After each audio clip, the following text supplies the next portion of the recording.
Hello, everybody. My name is Frigid Hyperion, and welcome back to the wilds of Wildemount. Today, we are going into session 55B, and with me today, I am, of course, playing Moonsick. Rocky is playing as Edward, and Kale is playing as Brine. Woo! And as ever, wooing in the background, ever our hype man, is the lovely Emily, our dungeon master. Woo! Woo! Woo! All right. To bring it all together, firstly, want to say thank you to describe our sponsor for today. As always, the music that you're hearing in the background, the soft, gentle tones of a lyre, lulling us all into a false sense of security. If you enjoy what you are hearing and wonder how you can also have wonderful soundscapes for your game, go ahead and use our link, describe.com/WOW. Wow. To get, I believe it's 10% off your first 3 months, I think. But regardless, it's good, even if you pay full price. I pay full price, so it's clearly worth it. Now,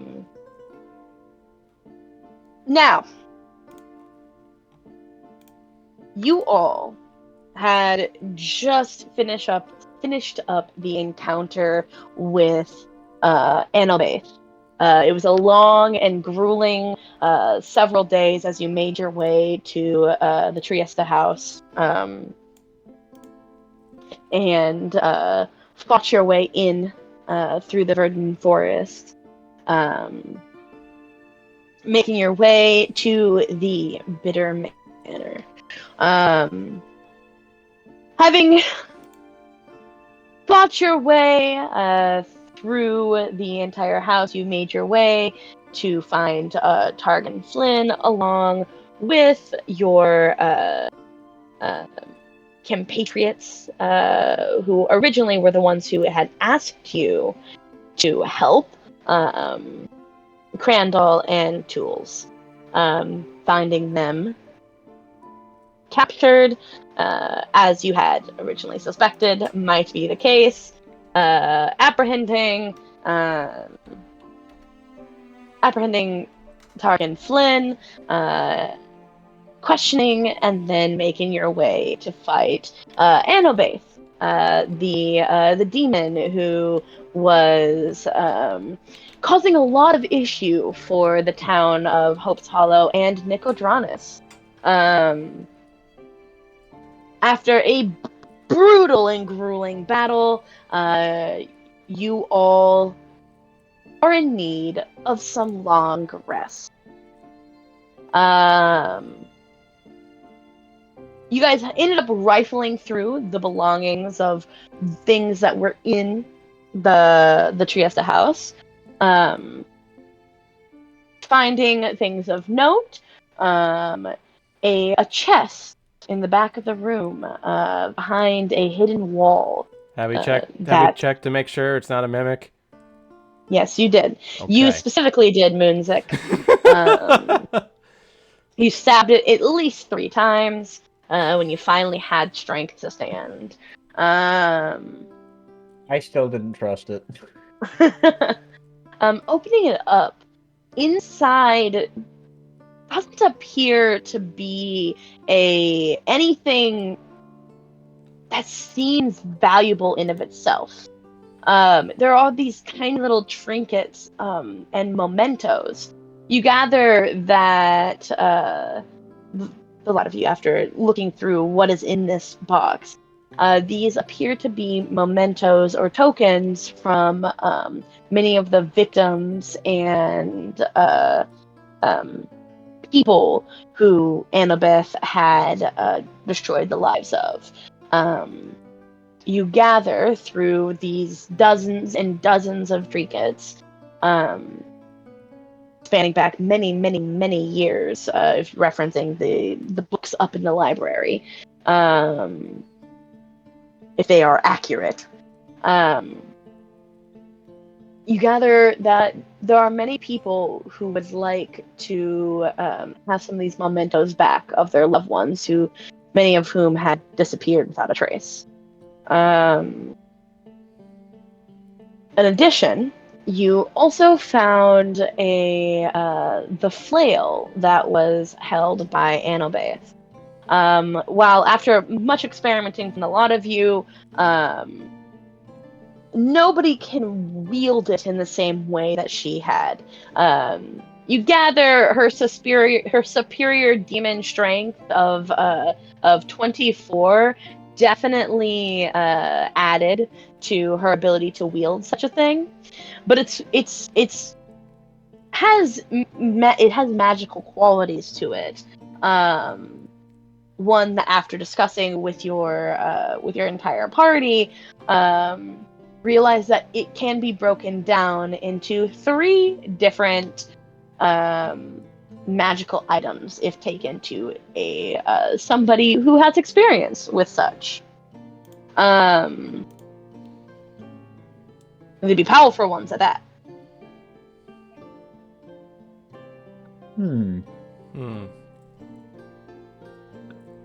Well, seems like something we should probably do. Well, I'm more worried about her little collective museum of little trinkets. I mean, every memento placed here is a burnt memory etched into the histories of families and lives, each of whom have suffered a terrible fate at the hands of this powerful fiend. I think it might be prudent and respectful, honestly, to at least see to it that these trinkets no longer languish here in the memories of their bad dreams and nightmares. We should But, probably, at least in a place of comfort. We'll probably have to talk to somebody who knows where to begin on finding the correct people to give these back to. Yes, So, I suppose. what I will say, as a DM's note, with the tokens that Anobaith had taken and the flail, it seems that there are 2 different side projects that you all have a hold of. One of which is going to go to Group B, and the other is going to go to Group A. So, a little bit out of character or in character, it makes no difference to me. Please pick one, and the other one will go to the other group. So we either, so out of character, we either are finding somebody who can break down the flail, or we're finding the people the tokens belong to. Yes. Both of which are, I just vote so you know, both of which will grant each party various boons. So, I vote token. I would vote token as well, because thematically it makes more sense, I think. All right. I was not going to vote token. I was going to vote, and I will explain myself instead of just too bad you're outnumbering. I mean, that's perfectly fine. I think the token, finding the owners of the tokens will take a lot of crowd work. Finding out, hunting down leads. Right. Actually, you know what? Actually, either way works. The more I'm thinking about this, because I'm thinking, I'm actually going to slip into character for this, because, well, I wonder if the Cobalt Soul would be able to provide information either on somebody who would know how to break apart these things, or would help us hunt down clues as to where these tokens are supposed to go. They tend to have good You think- archives. I suppose we'd have to go and take a look and see what the archives say, or at least you'd probably have a better access to that than any of us do. True, but I mean, it's the pursuit of information. What do the tokens look like? There are various things. Some of them are like it's like a pocket watch. There is with like something engraved in it. Many different rings. You've got a whole variety of knickknacks. Like one of note is it's like it's a very small little music box. There's another that is just a little trinket of a unicorn. Various things. None of them seem to have inherent value, but clearly they are of sentimental value. And these people who take them, and the families of people would definitely want these back. I mean, you could forego it altogether and just sell them off, but it wouldn't have nearly as much of an impact as The difficulty finding with these tokens, from what I can tell, is they're not particularly identifiable. They're I mean, I logistics. want to make it clear because I wasn't making it clear. Each one of these tokens is very distinct. And I kind of got that. Yeah, they're Um, distinctive, but they're not really apparent in who Like they I'm belong. not hearing anything about family crests or There are names engraved in them. there are that do, but there's many of them. Then there are some that don't, which definitely would take some legwork. But there are some that do have those have sentimental value to families. Like the crests, that I could find in a ledger, no problem. Might take some groundwork, but we'd be able to uncover it. But like the unicorn, you'd almost have to talk to people, have a lot of groundwork. You're saying this like that's a dreadful activity that you would avoid at any cost. I understand how hard groundwork can be when you're trying to figure out the historical owner of something. Even I mean, recent history. Can we assume at least that the majority of these relics are to be held by people that have either been here, swung by briefly, or have been missing around in the local area, right? Can we at least Well, start with that that assumption would and start tracking stuff down with missing persons registries and missing children, all that kind of sort. that would narrow the scope a little. The more we talk about it, the more I feel like I've already lost the case of taking the weapon down to the local adventurers guild and just asking who can break it down properly. I mean, the weapon is already a simple token that we already know the backstory to, if you really want to look at it pragmatically. That's one mystery down, several dozen more to go. You really want to spend the next few months going on a treasure trove chase on the history of various knickknacks found in a chest in the middle of the woods. Worst case scenario, we can appoint somebody who's trusted to oversee the process for us. It sounds like a Sunday back from my schooling. All right, let's do this. I have to prepare for the studies anyway, and let's be honest, this is the kind of thing that I should have been doing. Okay. Then it sounds like you are all in agreement that you will be taking the trinkets and leaving the flail for the other three. You spend a fair amount of time in the Trieste house, exploring things, looking as many of you heal your wounds. I would like to remind you as note, there is a library. In that library is a plentiful and many records kept over hundreds of years, and a large tapestry that also identifies a timeline of sorts of the history of Anobaith's meddling.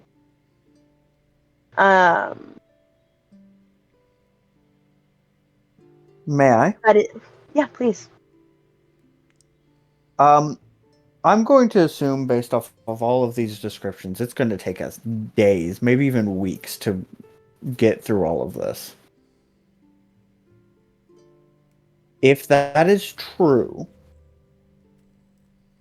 could Brian entice the historians into helping them with some local history? Ooh, I like that. Ooh. That is absolutely that's certainly a possibility. Yeah. So are we planning on removing the things and then going Based off basing what the you're entire- saying, removing the entire library would be very hard. I was actually planning on having them come back, like going back to city saying, hey, me and my party just did something really cool. We're trying to track down how much meddling over the last few hundred years a local demon has caused in politics and in people's lives. A local right? demon. And trying to figure out what families and who has been affected, and maybe get them some of their heirlooms back. Just you're not so friendly neighborhood Beelzebub. I Yeah, and if we happen to I accidentally would get some have money on the a side. hard time believing that with Oh, the yeah. backstories of my friends, they would be able to say no, I completely agree. even with their studies. Yeah, I completely agree.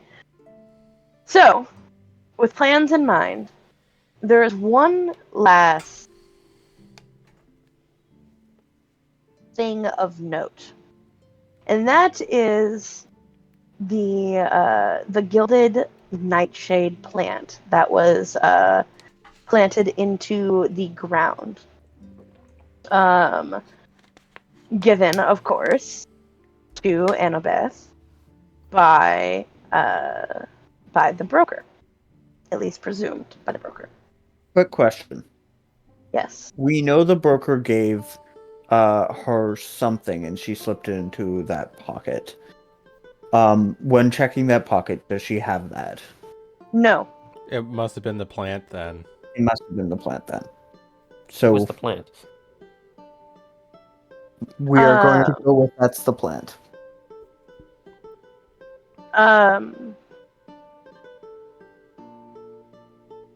So, having taken the time to meddle and investigate the Gilded Nightshade, you notice, first off, I should back up here.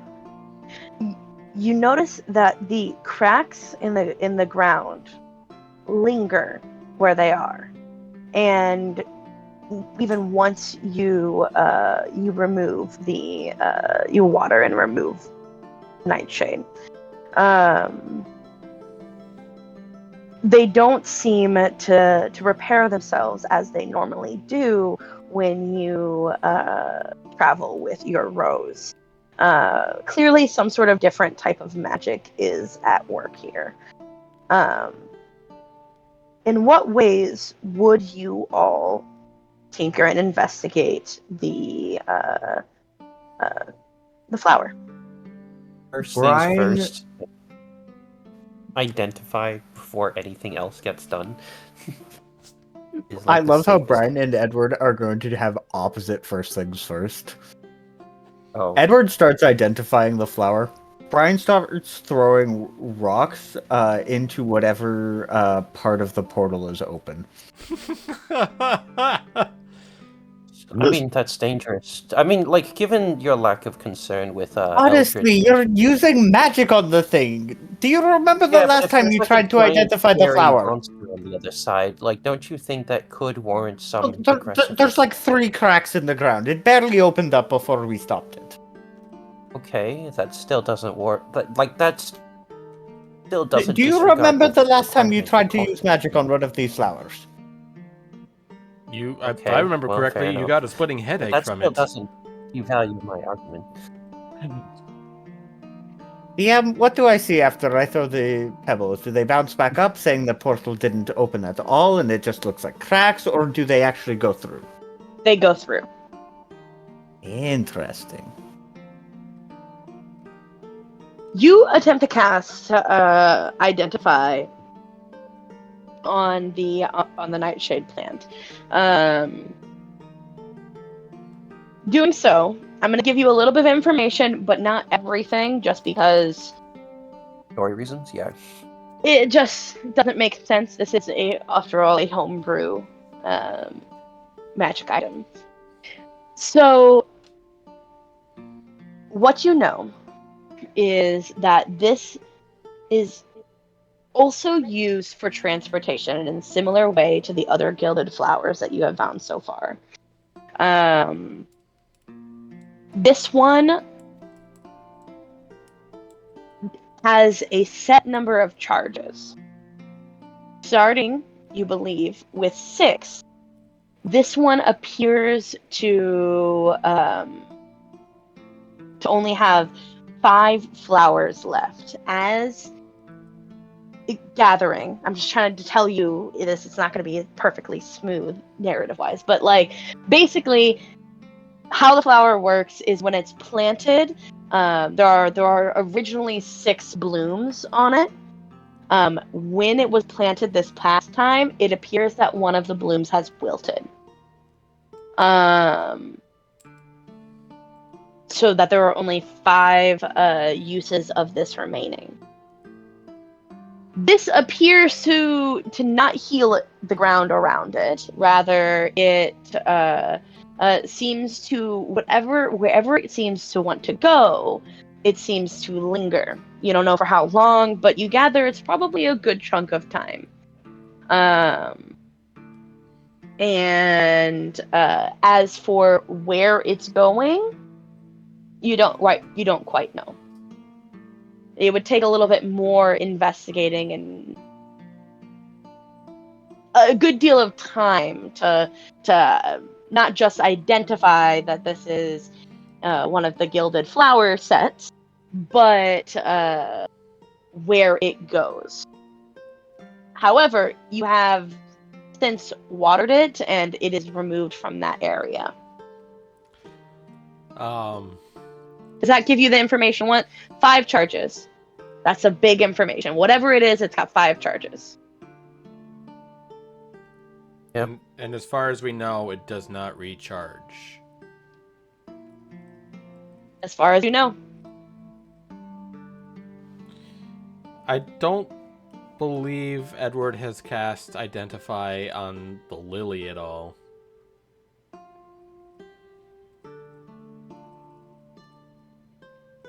Did I? I don't believe so. No? Personal? Oh, fair enough. Well, I mean, again, extrapolating from what I just got from the whole identification business, it seems this lily originally had, this night orchid, I should say, originally had 6 charges left. It has currently 5 more uses. It functions in a similar manner as our gilded lily, except with the difference of the fact that the rifts or portals that it establishes upon in our current, plane of existence, rifts and portals at least have some more of a lingering effect, possessing at least the ability to open up a portal for longer durations. Does it seem to be pseudo-permanent, or? DM, is it pseudo-permanent? You gather, yeah, that seems like it's the case, is that it seems to open up a rift. Yeah, okay. I suppose it is. It almost. I'll be honest. It almost seems like we kind of lucked out with the rose. The lily being a one-time charge. The rose is reusable, practical. Yes, it has the little bug where you have to be holding it, but realistically, I mean, I think the logistics of it line up with our specific, interests. I don't think the broker gave us this with the abilities in mind without knowing that they would be tailored towards our costs, right?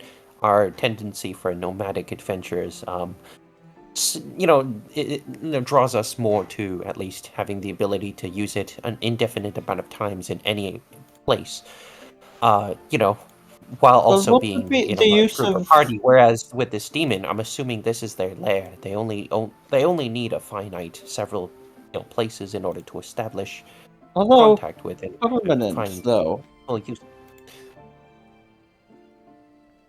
permanent. 6 charges. Just tried to use one. Stopped before it could come out, so it takes a while to open. So we're assuming this was designed. To me, that sounds like you're trying to open a set of portals for an invasion. Who's to say? Who's to say she's not? Well, That's not the only portal I'm worried about there being an invasion with. we clearly have the portal creator on us now. That's good, right? And we know that it hasn't been used to properly create whatever portals are needed. What we need to understand is that whatever the reasons were, right? That portal and the ability to create portals in that permanent sense was planned to be used for something.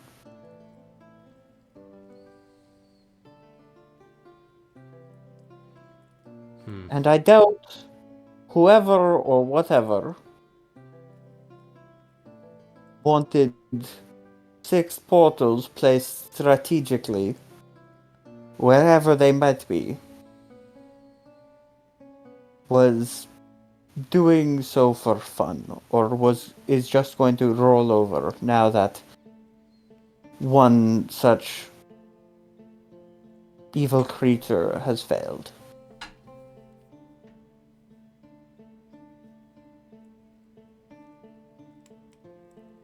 I feel like we have a lot of questions we need to ask a certain somebody. He did promise me he'd be at the auction. It's not that long from now.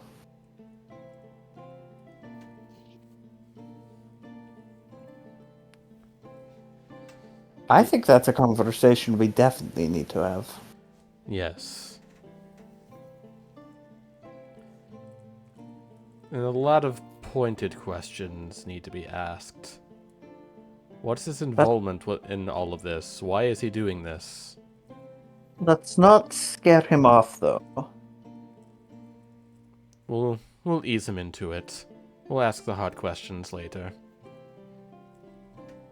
I mean, clearly it's within his interest, I'm assuming, in order to keep us alive, and I'm assuming whatever dealings he's had, Or he like, finds us interesting.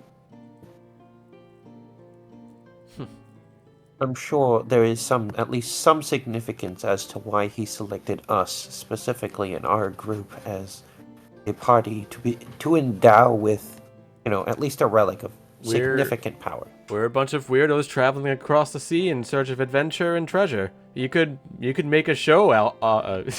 You can make a you can make an opera after that idea.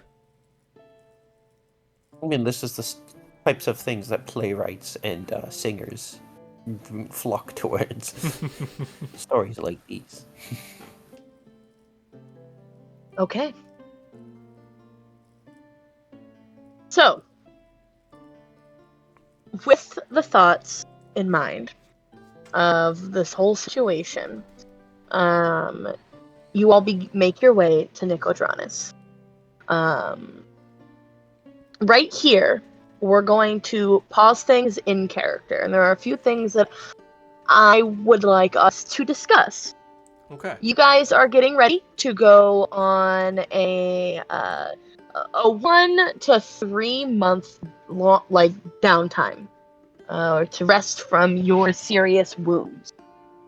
Things that I would like to accomplish in this discussion are, 1, you guys will be leveling up over this time period.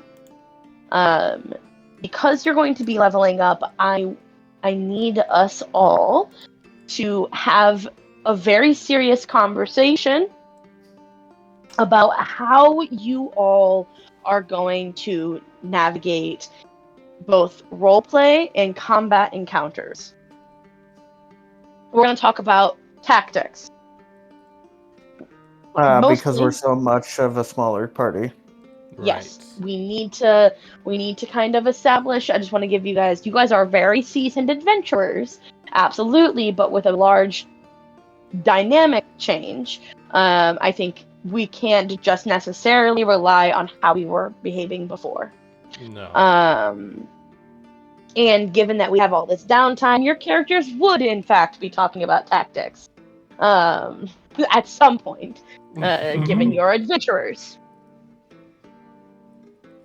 So, this is mostly a discussion. We're not gonna necessarily talk about role play and things like that, unless we're talking about like mechanically, like, oh, how are we going to navigate, being the face of the party. I want to give you guys a little bit of space to discuss Sure. ideas of how each of you are going to level up, blah blah blah blah blah, so on and so forth. Okay.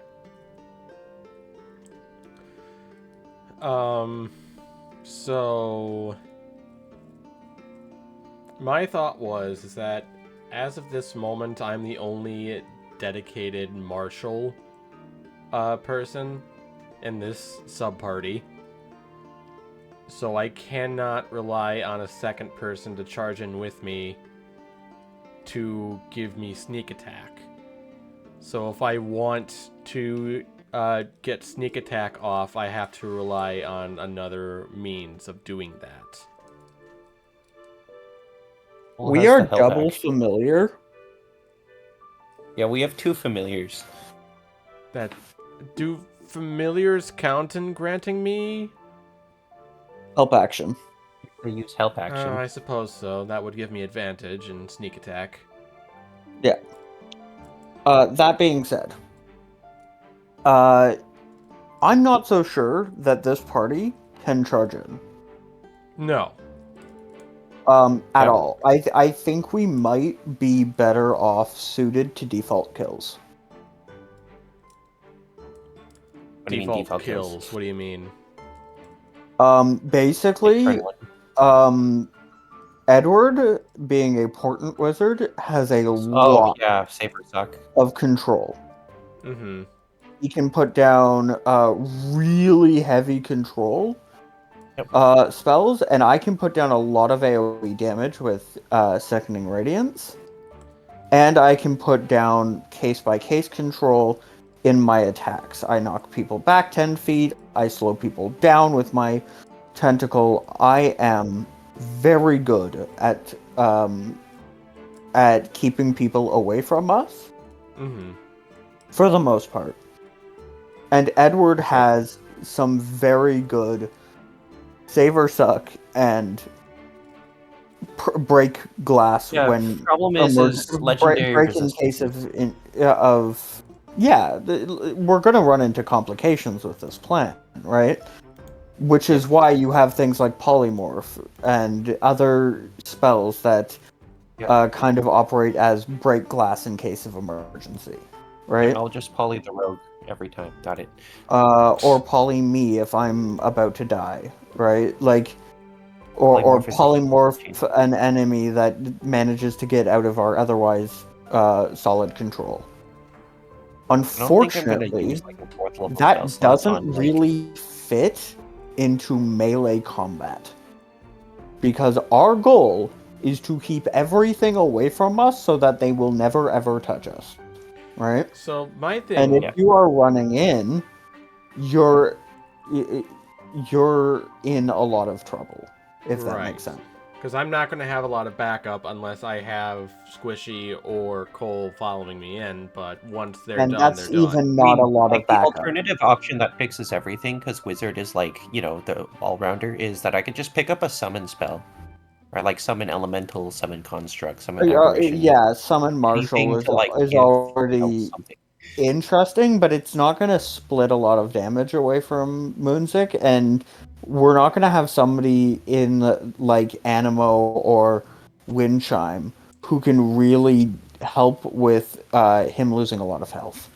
So the Right? other, Like the other part of that is we don't have healing. So I mean, outside of You're my our healer's healing. kits, right? So Yeah, but you're. the point is like the classes that are good May at I? healing, not just once per long rest, you can use a healer's kit to heal a No, small amount.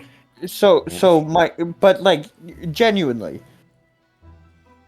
because Moonsick is so valuable on the healing side of things, right?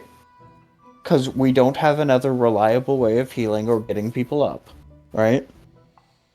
I think you're too valuable to risk in melee combat. I would agree. Brian's question would be, how good are you with a bow? Considering it's one of his proficiencies, pretty good. Or a I'd hand say bow crossbow? rogue is stronger than like knife rogue. Throwing, I can get like Music could do throwing daggers, and he can do a short bow easily. I do have a question for the DM. Okay, yeah. I get We him, like, have a been crossbow. talking about the potential of Artificer as a multi-class for Brian. Absolutely. If I take that, can I use returning weapon on already magical items? I know that's not rules as written, but it would allow us to. It would allow Moonsick to have returning knives and still keep the knives he really likes. I like that. I think it's Are fun. you proposing a throwing grudge? I am Yes. absolutely proposing that. Oh fuck! Yeah, if Eldritch Knight can do it, and if And I'm Warlocks, like, asking can DM. do it. I'm asking the Yeah. DM if she'd bend the rules a little bit to allow that. Absolutely. I think that's a lot of fun, and it's not just it's benefiting the party as a whole. I think that would be great. Okay. Oh god. Then I'm probably locking in that just because I think that fixes a lot of the problems in our party. Where I think that dip is good, but like if you want to, we could ask the DM if we can go out shopping to buy like a magical like longbow or a magical crossbow, right? sure, but I also like Moonsick likes his weapons, and I don't blame him for that. And They're great weapons. I've already been like looking at this multi-class for a while. I'm happy to take it already. Like, just talk things through right now. I'm happy to take it. The question is can I use this to kind of smooth over something I find really awkward about Artificer, which is that they kind of anti-synergy with finding cool stuff. Yeah, fair enough. Yeah, I like the idea. I do. So, if that's the case, then the tactics can start to look like, you and I, Moonsick, do damage. I provide control. Rocky provides control, and a little bit of cantrip damage, but mostly control, right? And we Yeah. look to prevent enemies from getting close to us. Right. They're still gonna break that. We still need to invest in armor and other defensive measures, absolutely. What armor? But I've already invested in a ton of defensive measures. My AC is 8 is 19. Moonzik needs to look into some better armor if it's possible to get a +1 leather set. Then that's something he should look into for That's sure. just 12 plus dex, right? Or cloaks of protection, or basically anything. Honestly, if you're getting a better, like, if you're not wearing, like, you know, like a +3 armor, I think it's just better if I just mage armor you at the beginning of a long rest. Also an option, honestly. Like, literally 13 plus dex, and if you are wearing armor that's not, like, you know, above 13, Ooh. sorry, not, like, above 12, then it's, like, you know, you might as well just take the mage No, armor. It's, like, that's actually a good call out. So if Brian's going to multi-class into Artificer, that leaves me with 2 options potentially. Then I could go with Skulker, because that could give me the extra advantage of hiding, not revealing myself, and my own sneak attacks proc sneak attack. And then just like the dim light and everything would help. Or I could go with Sharpshooter, because that's ranged weapons. That doesn't specify a bow. That could go with. No, you're right. You're allowed to throw daggers. weapons and Yeah. Ranged weapons. Javelins, bows. I'm a really weird person when it comes to Sharpshooter. I think Sharpshooter's bad on rogues unless you're getting extra attacks from things like Crossbow Expert or multi-classing. Because you get a lot of your damage from sneak attack, so you desperately need to hit, right? Right. And if you don't hit, it's really bad. Sharpshooter is a great feat, but it kind of scales off of you having more chances to hit. Yeah, multi-attack. Meanwhile, rogue's damage is kind of all shoved into one attack, right? Yeah. So you don't want to double down on that. Right. Otherwise, the other thing I could do as well as a soft option could be to multi-class into Bard. Because that would give... What would you get for it?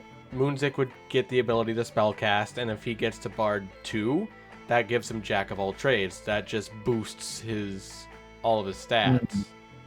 Skill monkey. I wouldn't say you would need Jack of all trades, mostly because we already have like a rounded party. I would say if you want like a bit more skill proficiencies, you could just grab skilled or expert, prodigy or skilled, and grab some proficiencies that are partly we don't currently have. Skulker, I think, would work better just because it would give me a little bit more of self-reliance in terms of sneak attack. There's also Sentinel if you want to sneak attack 2 times in a round. I mean, yeah, but the goal is not to end up in situations. Yeah. That compromises Moonzik.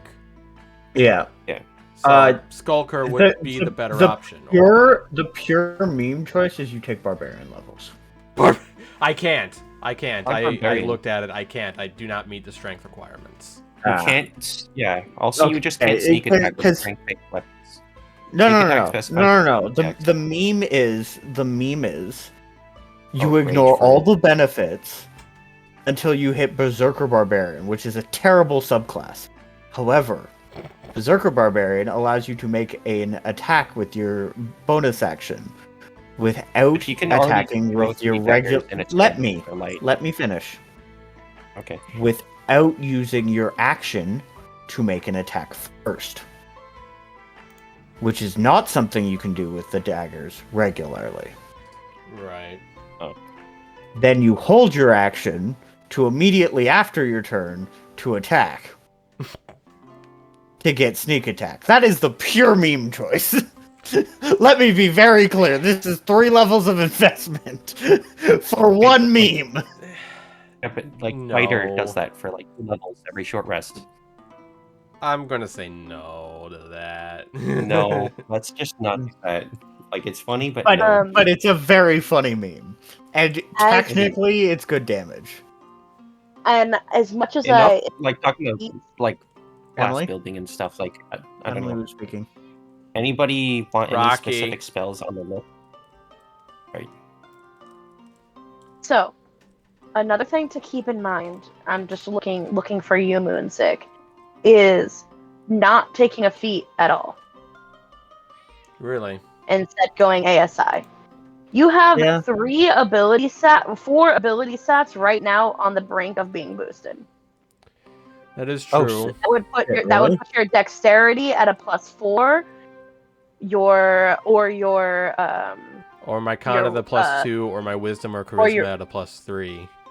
yes, which Oh, Yeah, no.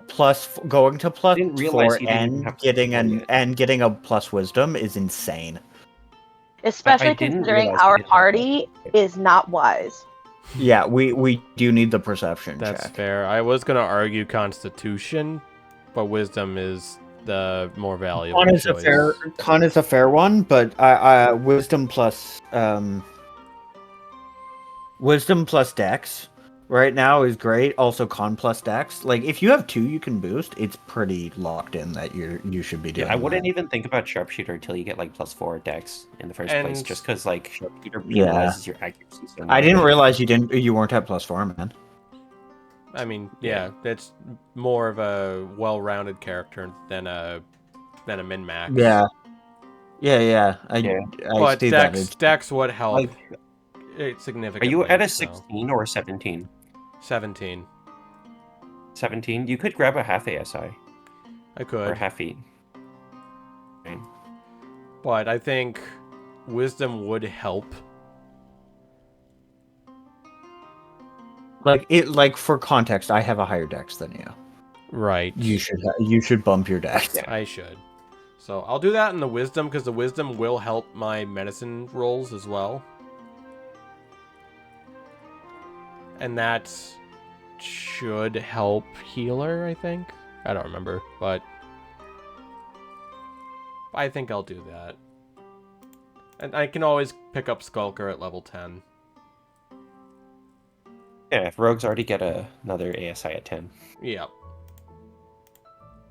So I'll do that.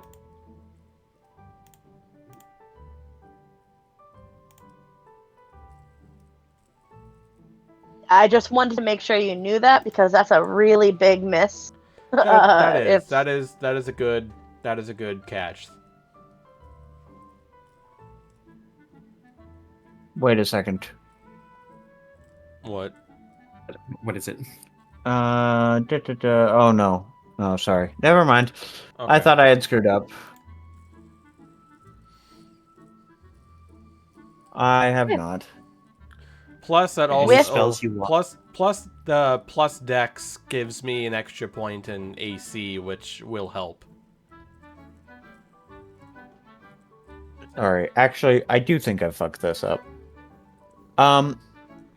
Emily, may I? What's up? It says I have serpent scale armor, right? What AC do I get from that specifically? Let me see. I have to pull it up.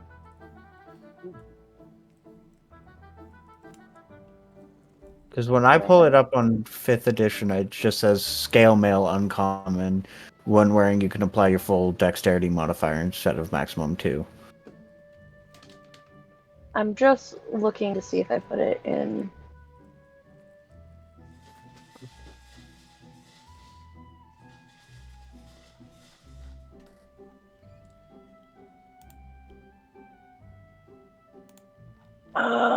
Serpent.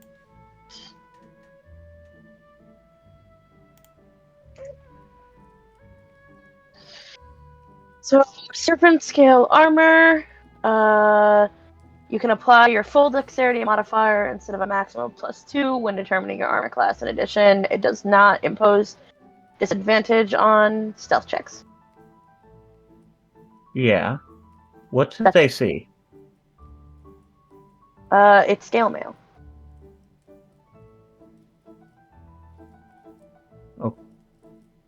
Okay. So that's 14. The one I have in my inventory is 12. for some reason, which also doesn't make sense to what my AC is. So it's 14 plus your dex. Okay. So I've been screwing up and nerfing myself by 1 AC, guys. I'm just gonna go fix that. With a shield, I should have 20 AC. Okay. That's awkward. I mean, you did put in a whole feat to make that happen, so. I did. Now we're changing. If I change to Artificer, then it's the Artificer class that allows me to have that. Right. All right. Yeah. So. Okay. So, go ahead and level up your characters. Okay. I'm still This not is sure. Brian. so suddenly. You, Brian, I believe from now on, if you're multi-classing, I think that you have to do it manually. Yeah, I do. I always had to do it manually. I'm not. Second class artist. What? Stop. Stop. Sorry. Wait. So if you go here, multi-class options, you can click second class, artificer, level 1. Right.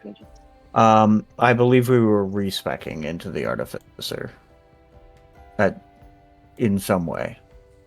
But Warlock 1, sorry, Warlock 7, Artificer 1, or are you like taking your Warlocks and putting it into Artificer? That's the questions I have for Emily. Because when we've been talking about this, it was going to be Warlock 5, Artificer 3. Right. If that's how you want to do it, sure. But I will say that the negative consequences of that are to be seen. Right. You know what I mean? Right. Like, which but is for why now. I'm holding off on the level up. You know what I mean? I mean, Because it's like if you want like to, sure. Hold off. That's yeah, fine. I'm going to hold off. I don't know whether like we'll run into any of those narrative consequences today. Probably not today. It'll be next time. But I mean, we've talked about the we've talked about the potential avenues for this. So Yeah. I'd like to see, you know, I'd like to see which avenues we fall down, and given the nature of the session, I'd much rather just stay at 7 instead of, adding an artificer level and then waiting a little bit and then having to redo my character sheet all over again, especially because I don't want to accidentally like keep a stat I shouldn't have leveled or otherwise hold something I shouldn't have or keep a saving throw I shouldn't have, Yeah, I understand. Everybody else can still level up though. That's a you thing.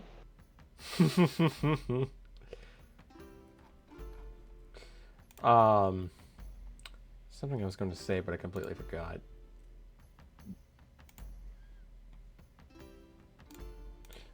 I don't think it was anything relevant to right this second. Okay. So, as you guys are finishing up your level up, I do want to also have a discussion about what you are going to be doing with all this extra time that you have on your hands. I know some of the time is going to be spent finding the owners of the keepsakes, which we'll do that. But there's also plenty of time for personal projects. Now, if you aren't aware of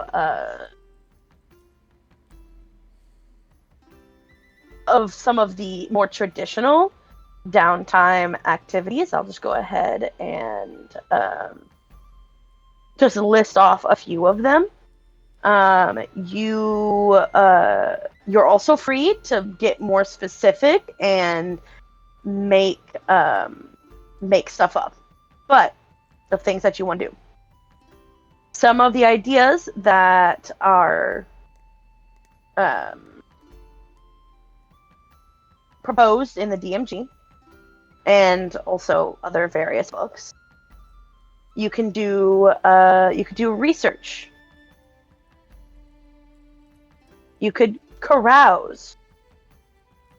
You could sell and purchase magic items. You can craft things. You can work for money. You can learn specific stuff. You can gamble. You can participate in religious or service work. You can, scribe spell scrolls for money or whatever purpose you want. You can sow rumors. You can build renown. You can focus on building a stronghold. Well, your stronghold. You can do crime.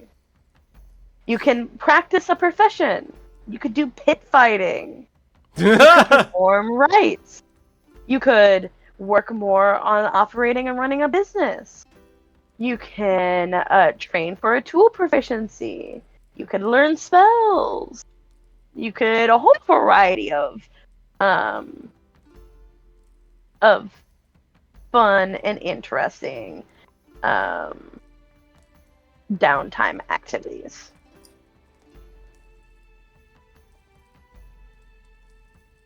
All right. So we already know that one of the evenings, Moonzik and Brian at least are going to the auction house. Mm-hmm. Yeah. I do think, I hate to say this, I do think I'm going to sell the Cloak of Billowing. No, bonus action billow. I have other ideas. And the billow is unnecessary. Unfortunately, I mean, yeah, Rogue yes. already uses bonus actions like heavily. Yeah. No. All right. Unless somebody else wants the Cloak of Billowing. As much as I vibe with that. Billows menacingly. Brian has some required studying to do. She has to. She's got obviously the date with the broker. She's also got the her. She's got her test with the her test under exceptional circumstances with the Cobalt Soul. And we have a lot of history to do on these trinkets. So I think with all of that, I think her time is pretty much spoken for. Other time Moonzik will dedicate, some of it will be to, I guess, exploring the underground network of Nicodranas, doing odd jobs and other things to earn some money and learn information. Other days he will he will kind of roam the streets and he will help to he'll donate some money as well as perform other odd jobs for people who might recognize Chim Liem. And he would be happy to help out. Kind of making a name for the Legati Company.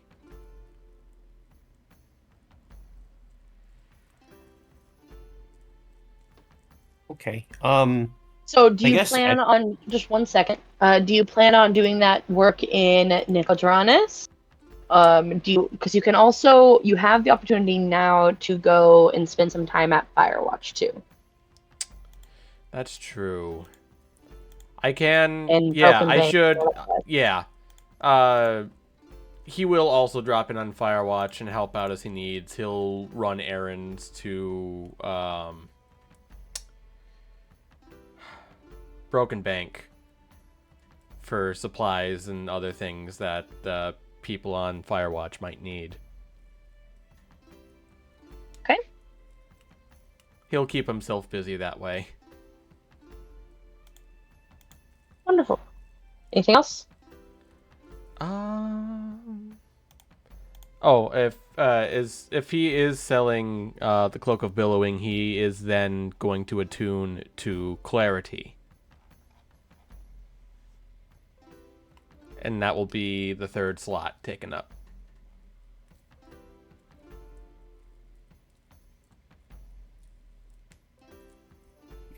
Okay. And that's all I can think of at the moment. Edward. So heading back to Firewatch, right? Would it be like okay if I had like a discussion with Fenrir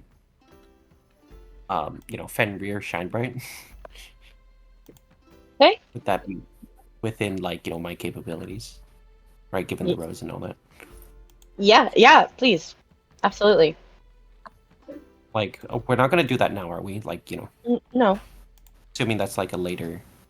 Mhm. But how does like scribing books work if I don't have like the money physically to be able to like buy the scrolls? Do I just like learn it some other method? Is there like some other way to get it? It is also important to know that you guys do have a fair chunk of change. Yeah. And depending on what magic items that you and the A party sell, presumably at the auction house, you may be in for a lot more money. Mm-hmm. Speaking of money, we've been holding up all kind of extra planar things. I don't know what the final count of that was, but we Oh, are due for yeah. quite some payday from that. Yeah.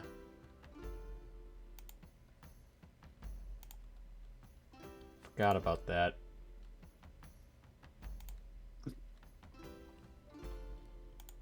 Absolutely. They absolutely are. Let me see here if I pull this up. Also, Clarity is a +1 scimitar, and that's just a 1d6, correct? Let me pull a clarity. It doesn't say specifically, it just says it's a +1 scimitar. Then yeah. Okay. I assumed that was for our paladin. I'm pretty sure that he cannot use that. Mm. And then, is that any additional damage because it is a holy scimitar? No, It's usually just like the +1. really rare stuff. +1, okay. Yeah, just Usually +1 the holy really scimitar. rare stuff. Okay.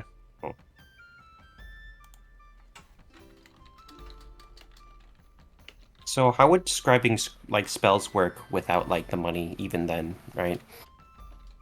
Like where would I get the spells, get the scrolls? Yeah, you could go and like peruse like arcane minded and I believe if I let me just shrink these real quick.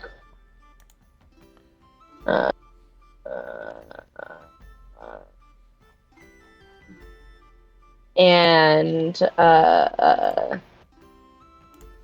believe that would be Baron's Books, Brews, and Buns. You could like, so I'm sorry. So you're asking because like I can't just like waive the cost of the material components to do that. I know. But if you're looking to increase your spells, you certainly can take a trip to the various like spell shops around Nicodranas and Broken Bank and anywhere else that you would like to travel. You can always go back to Phelan too. I'm gonna make that very clear. Like, you guys have 3 months of travel, like 3 months of downtime. You could travel to a different city. There is time for that.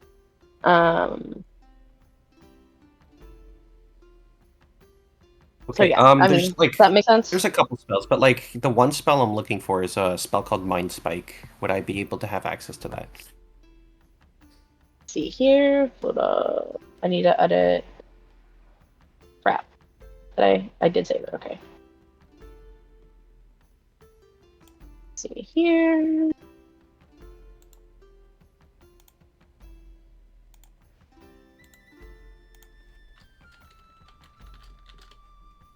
Mhm.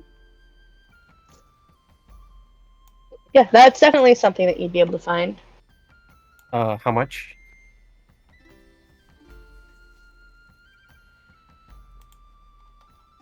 Excuse me, I'm just doing this to test. Oh. Okay, it works. Nice.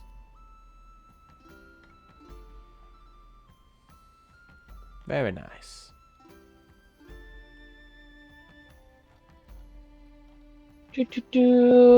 So to purchase, second level is 200 gold, and then to scribe it, is Yeah, it's a 250. divination.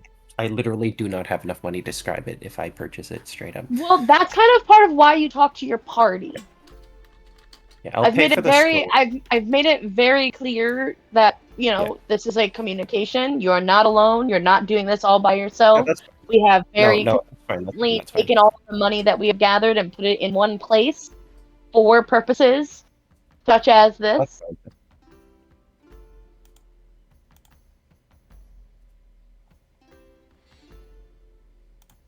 All right. In the meantime, do we want to like hold off on the conversation for Fenrir Shinebright, or do we like want to do other stuff? Because I do kind of want to figure out, like, returning like heirlooms and whatnot to the party, like, to like We're the still families that. doing downtime and stuff. Okay. Yes. I'm Relax. sure Emily has. Certainly. So certainly, it is it's going to be a conversation, like a role play session. If there is part of the session when we do all the role plays, we are mostly talking about what we want to achieve, how we want to achieve them, establishing what it's like to participate in downtime, how we'd like it to go, depending on what we are doing. While yes, you may have specific goals, some of you don't have super specific goals, and that's okay. That's what rolling the dice and talking it and figuring it out together is about. So yes, one of your goals can be to get the spell scroll from Mind Spike, scribe it into your spell book. Absolutely. Yes, one of the things that you're going to be doing is spending some time talking to Fenrir Shinebright. What else are you going to be doing? You've got In the 3 months. Okay, in the night times, like I would like to like split between sending like, spells between my parents and Bernard, right? Most of it to parents. In the meantime, I'm going to at least sit down, ask the party. I don't know. I'm gonna sit down, ask the party like if there's any sort of like, way that we could possibly procure enough money to be able to like have like, some sort of discussion or conversation from like expert planar, beings.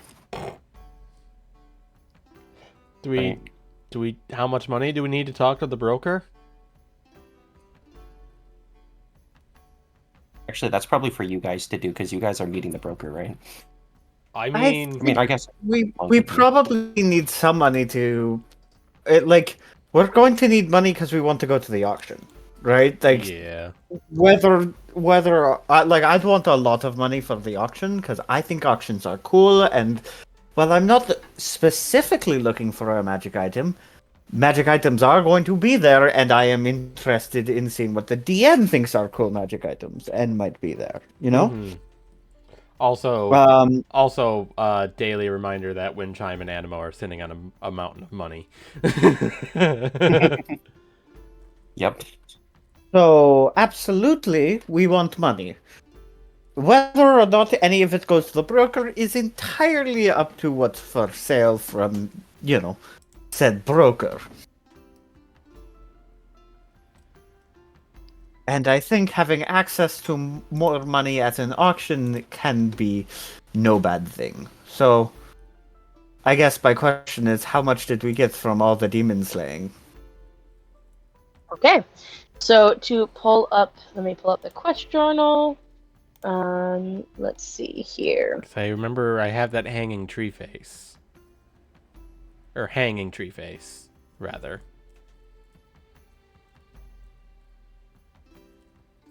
Oh, also, one of the things we need to do is to find a reliable way to convert our gems into coin. Oh, Yep. yeah. I mean, the auction We're house sitting sells on a both. lot of money. Auction house sells both. I did think of one other thing I wanted to put into my downtime.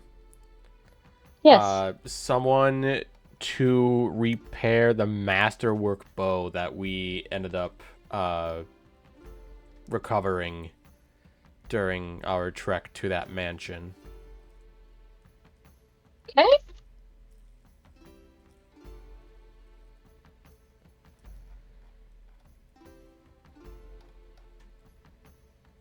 And then yes, the hanging tree face is going towards that that quest. Yes. Okay. So,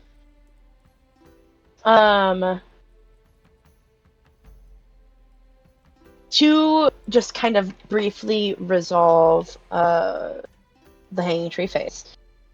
That I believe he was established to be a druid. Yes. So once you make it back to Nicodranas, you do of course have one of many conversations with the Wildwood Order.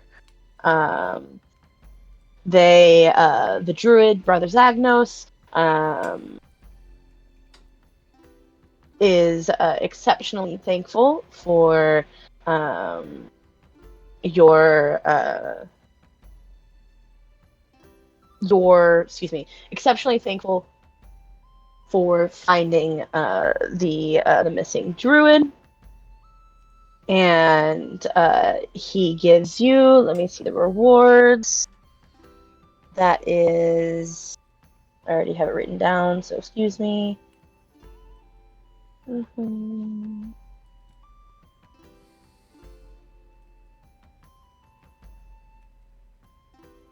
That is 75 gold for that, I believe. Hold on, let me just scroll through here.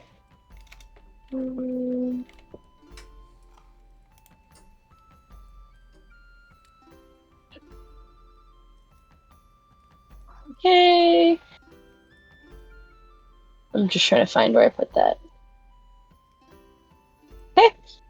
So yeah, that's 75 gold for the knowledge of the demise of the missing Wildwood Order druid. Mm-hmm.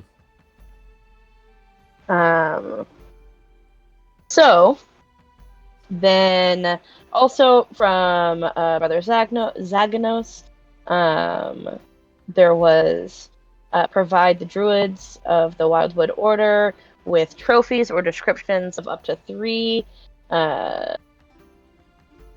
creatures encountered in. Yes, so you got that, and you got that. So, and hold on, let me see. I'm just looking for fiendish trophies. Give me a second.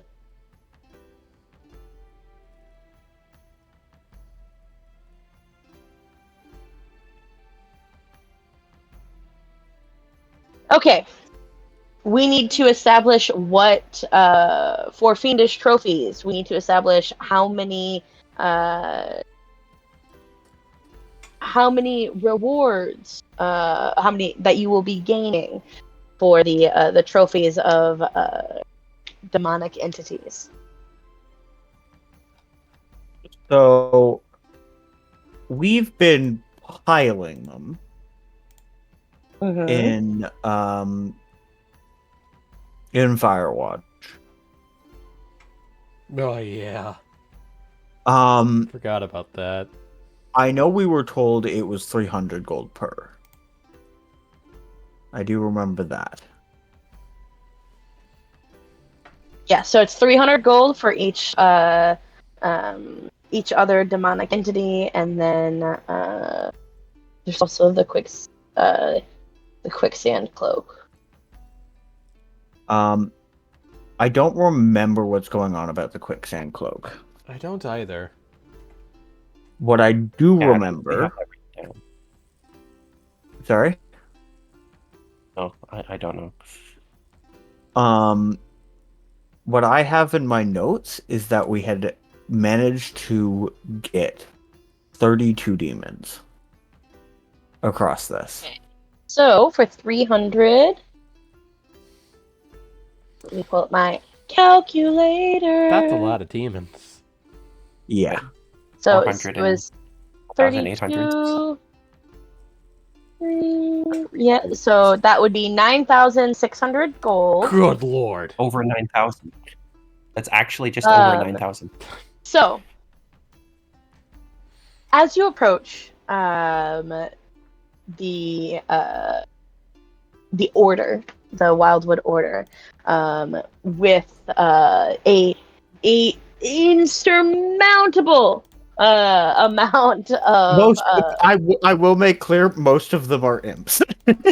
Yes. And closets and such. um Oh, that actually is a good question because I didn't add these to the notes. The 4 closets, did they stick around after the demon died? After the main demon died? there was Okay. 8 of them, and they literally They disappeared as disintegrated. summons. Yeah. Okay. Yes. Ah, damn it. Damn. So 8 more of them. when you come up to them with all of these bits and pieces of demonic We're just entities, throwing them out of the fucking portal. you see the looks on everybody's faces just drop. And brother Zagnos seems a little taken aback by the amount of trophies that you have. And in an aside, he talks to you and essentially says that the order does not have the kind of funds to keep the promise that that they had originally established with you, as you guys went and succeeded above expectations, and would like to enter in an agreement with you on how this debt could be repaid or equal of value. Doing so, you will gain a 4,000 gold, as that was above what they had expected. In addition, not only having the Wildwood Order on as being exceptionally friendly with you all, he's also going to where is it here?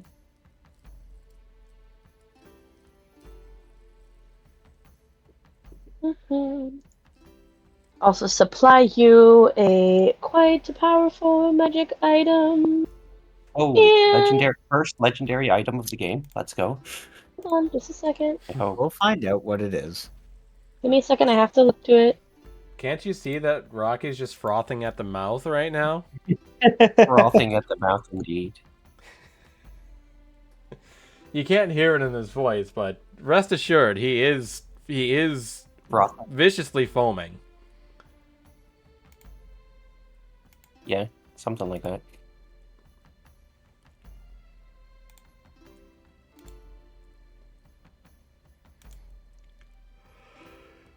Also, funny thing, 4,000 gold divided by 6 comes out to 666.6667. Yeah, I was going to do something uh, before we just start dividing up. But set What's aside that? for the Firewatch Fund. Brian was going to try and convince for 6,000 gold. Oh, It's Okay. still a pretty heavy discount from what it was. Out of game, I just want this so that everybody gets 1,000 gold. Like, I just don't want to have to do math on the 4,000. Thank you Numbers. for doing the math, Moonzik. each of us would get 666 gold, and 4 of us would get an Which is additional gold. almost amazing, and I almost don't want to ruin that given the demon quest. At the same time, just everybody gets 1,000 gold. Out of game is an awesome context. In game, Brian's like, well, look, I completely understand if the funds aren't there for this, but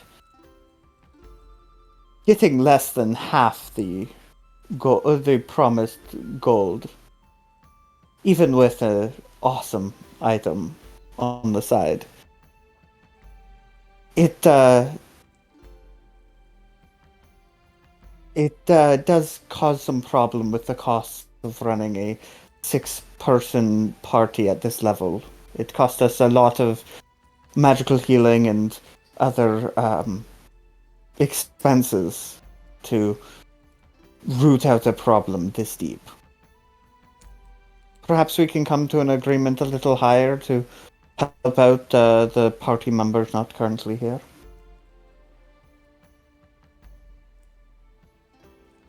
Okay. Go ahead and roll me. Roll me a persuasion check. Before she does Can I that, Any ability, or is it too late? Moonsick would like to sweeten the deal, and this would lean into his free time. He would like to sweeten the deal by saying that he can throw in some services if they need something for no additional payment. Moonsick would help for free.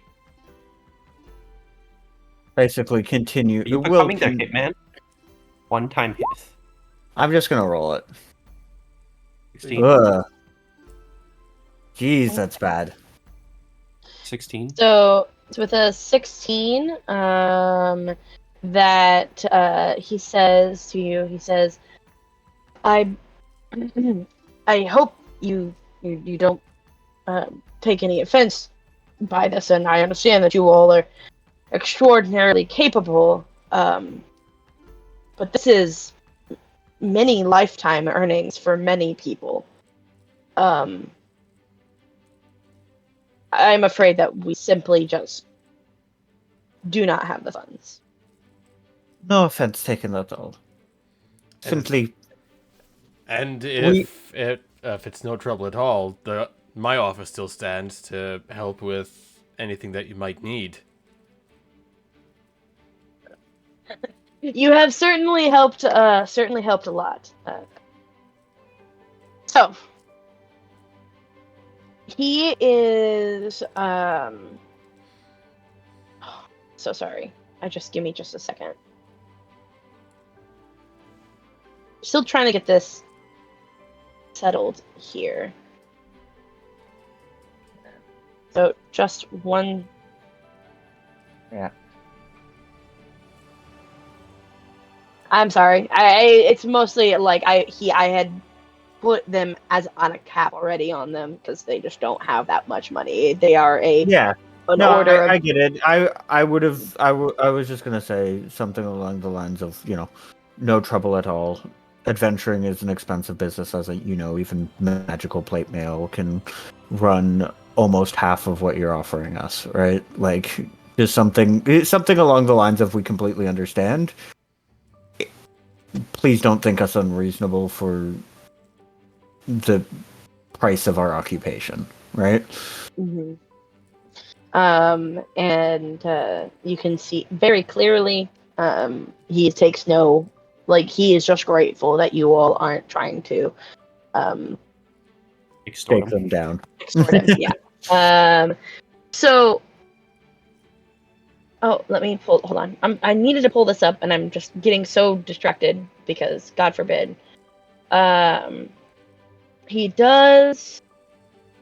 And this doesn't actually affect your party specifically, but he does offer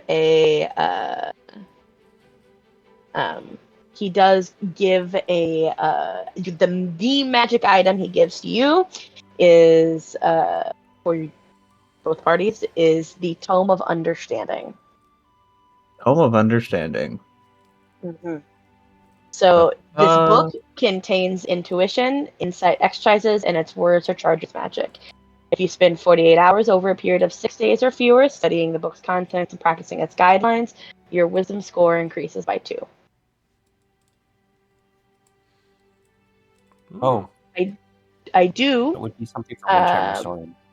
I do happen to know that this was a specific request by Soren as something to be looking out for.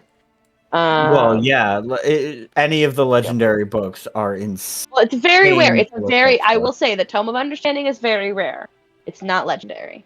Are you serious? I'm serious. Okay. I I mean, yeah. Um, if it hasn't already been said, Tome of Leadership and Influence is one of the most insane items. Like, any of the tomes are insane items that I think anybody with their stats would be interested in, and I'm definitely interested in.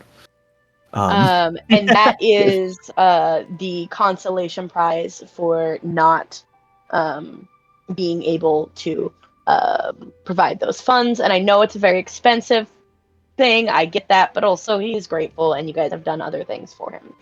Oh, I'm fine with zero it. zero Like, questions. That something tome is worth well over what he owes like the us. remainder of whatever we were entitled to. Yeah. So Brian, as soon as that comes out, she apologizes profusely for asking for more. Um, it does, like, usually it's about 5,000 or so. The problem with these kinds of books is that they are hard to find. It's not even just it's the cost in procuring it specifically, saying like I'm on the look for this specific book, right? Is Mhm. higher because they're hard to find, but they Because are after you read them, they're yeah, they're gone for a century, right? yeah.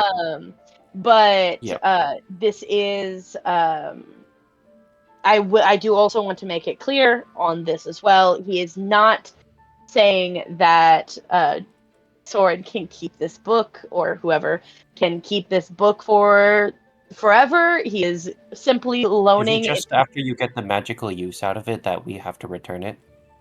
Yes. This Okay. is a This is this also is a an once in a invitation. 100-year boon.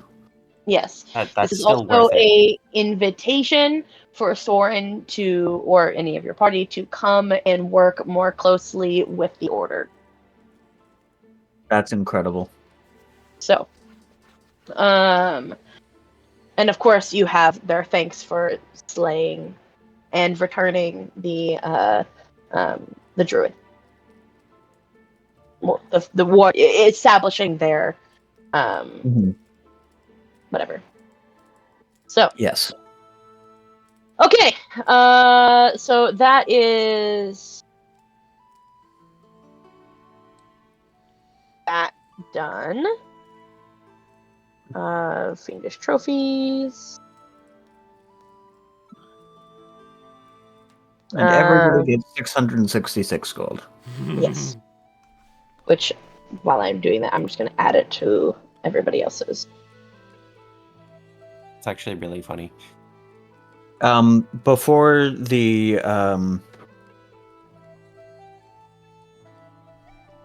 before the next before the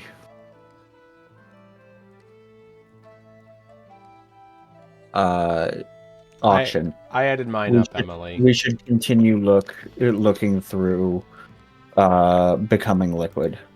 So all the Yes. underworld contacts we can, all the Uh, reliable networks to try and convert these. So Moonzik is working with the underground. Specifically, I should make it known that when he's in the public, he's using Chim Liam. When he goes underground, he is using another one of his personas, Fernando Suarez. Okay. As the underground can be a dangerous place, and if people know Chim Liam, and there could be spies from Ankarel there and that know him and could just take him out immediately. That's his reasoning.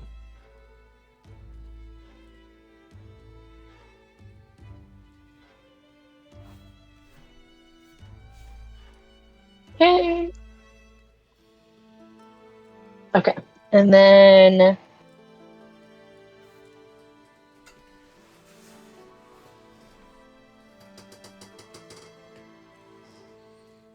let's see here. Let me just scroll up. Just trying to find, complete some of these.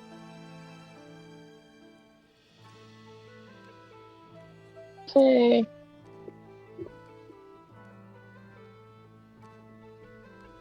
Completed.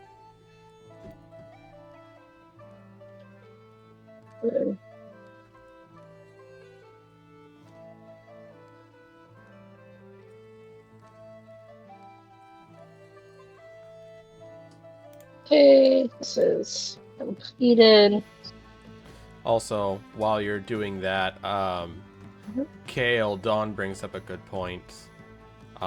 If you wanted to, now would be a good time to attune to the Boots of Flying. Yes. Good point. He made that comment a while ago. I was just waiting for a good time to bring it up. Yes. Thank you, Dawn. Oh,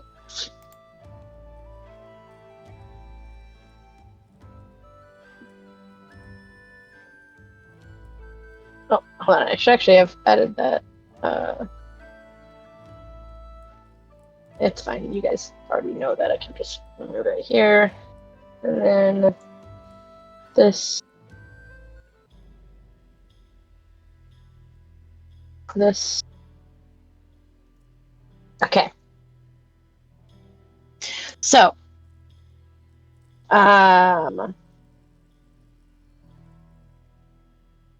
this is something that I want you to keep in mind. So there is the matter of the tapestry that was collected from the Trieste house. When you approach the governor, who had originally had talked to you all,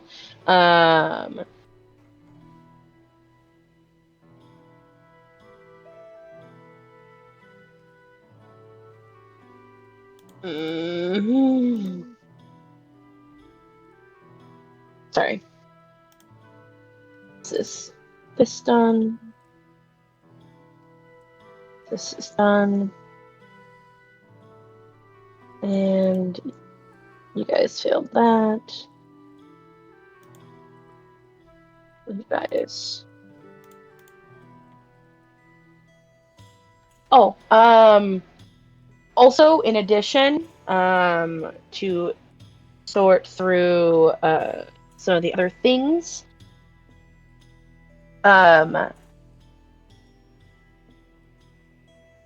once you guys get back on Firewatch, you guys do remember and also can see that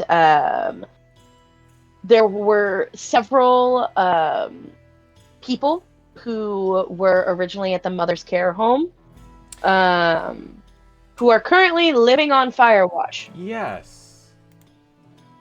Um, I had forgotten about that. We need to There's return them to their Dern. families. There's Dern, and there's Gil and a few others of note. Upon returning everybody to their families, you are all granted the various coin and goods and all of that stuff. That totals 200 gold apiece for the safe return and the dissolution of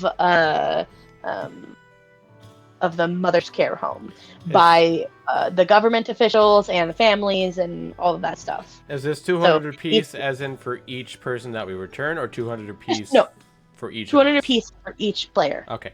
character. Hell yeah. That's still fantastic. I just wanted clarity. Because you all had safely gotten them out, which is good stuff. Yeah. Hell yeah. Let's see here.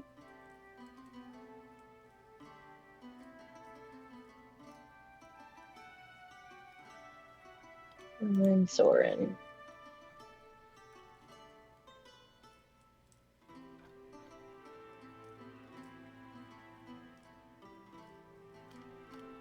You all are sitting on a fair amount of money. Yes, we are.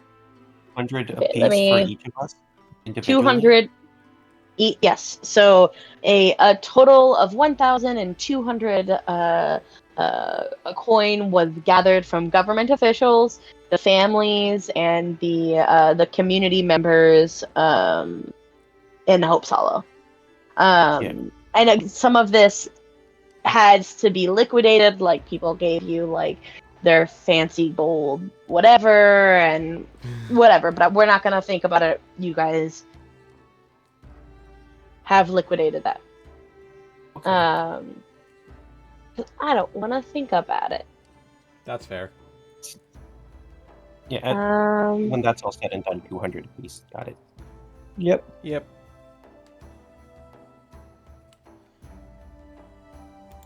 Oh, also, did you guys spend any time going to the Adventurers Guild in Nicodranas? We spent some time there. Not very much. I can't remember. Did you all We look at the did. quest board at all?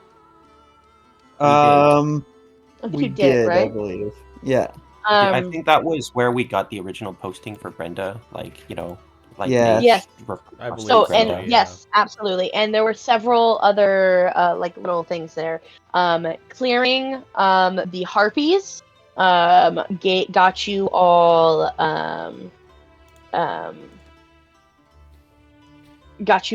a bag of holding. So there's now a Holy second bag of holding.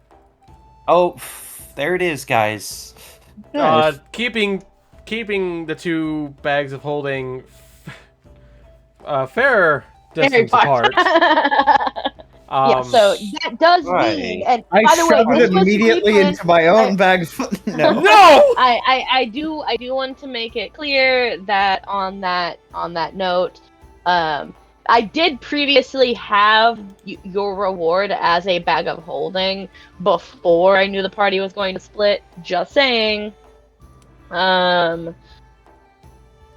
She intended for us to just completely destroy the world by putting one bag in another. Well, we now have 3 bags of holding. 'Cause Moonzik has one, I have one, and now one probably goes to the other party. At least. How does a bag of hoarding? Sorry, no, not hoarding.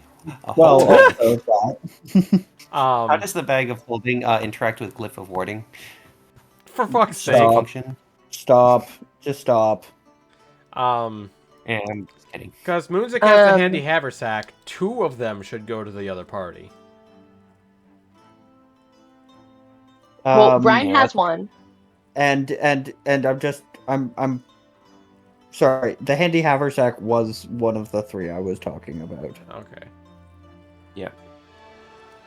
I'm saying Okay, yeah. And then Soren has the other... Okay, yeah. Additionally, upon going and talking to the city, you all, for clearing it, and given that there is nobody to lay claim to the Triesta house, you are now all property owners of Fuck yeah. of residents in Nicodranas, which, by the way, does give you voting rights. Fuck yeah! So you are all citizens of. given the of Trieste Nicodranas. House's historical significance Mhm.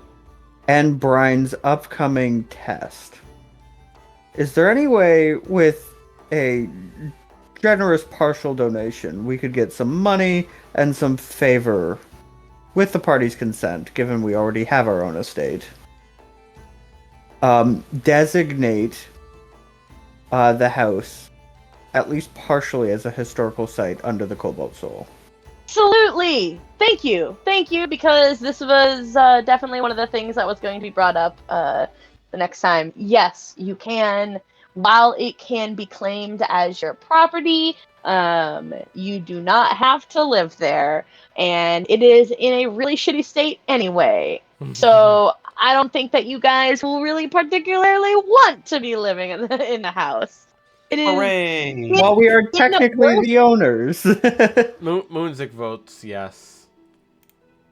And we'll discuss that with group A too, but I don't foresee that being an issue. Mm-hmm. But yes, unless anybody has big plans for the house. No, not particularly. Don't want another money sink? I mean, like, I was, like, I don't know if this is, like, pushing, like, the boundaries or we whatever, need- but, like, is it okay if I just ask, like, unseen servants, like, and just, like, live in, like, this old, crumbled, half-dilapidated, like, you know, house, having the unseen servant every single day run around, you know, basically cleaning up the whole island, like, you know, well, not island, the whole estate. We need a portal system that connects all of our bases of operation. My, if there isn't a gilded lily that we have, Oh my god. that we can then I'm link gonna to be gone for a Firewatch second. Island, I'll be thereby right back, allowing okay? the gilded lily to access the house at will. One thing, because you guys will be spending a bit of time in the house, especially Ryan, with the historians. One thing that I'm going to plant in your head now is what happens when you plant the rose where the nightshade was. We're gonna do this for science, guys. Stand back. I was gonna say, Brian just needs her own team of scientists to fuck with magical items and various effects. Yeah. Because she absolutely would do that for days on end. So I just want to put that little bug in your ear. But yeah. Can we? I mean, actually, And you? another Once thing I Brian's kind of here, wanted to sure. do. Remember Tamarot's grave? How there was like this portal to like this spooky underworld menacing place? Yep. Mm-hmm. I kind of want to visit there again. Not sure why, but I Absolutely. feel like it has lore significance. It's just like a loose end that's been bothering me this entire campaign. Well, we just need solvent to... So we can teleport under there, remember? Oh, yeah. Because we just have the ability to teleport now.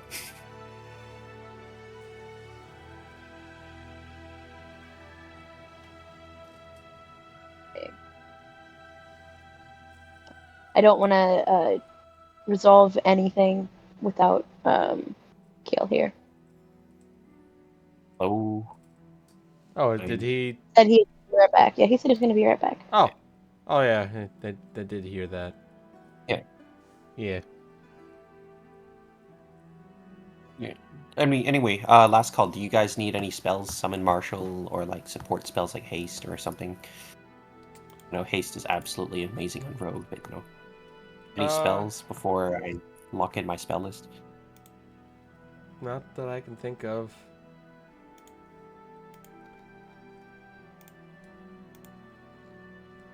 Other things that I want the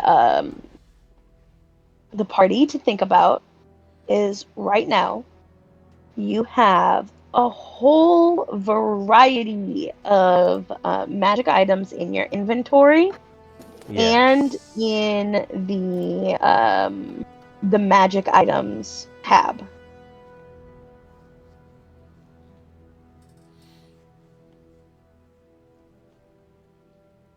Yeah, can we sell some of them? You certainly can. I've been looking at it, and there's like a list of stuff that I kind of want gone. Yeah. Right. So, what it's important to know is that there is enough magical items for everybody to be satiated. Find the magic items that you would like from the list. And then if there is conflicting items, then we can discuss that, you know, as we will. Yeah. So these are all magic items we have access to? Everything in the magic items tab are in fact items that you are own that are in like the bag of holding or otherwise.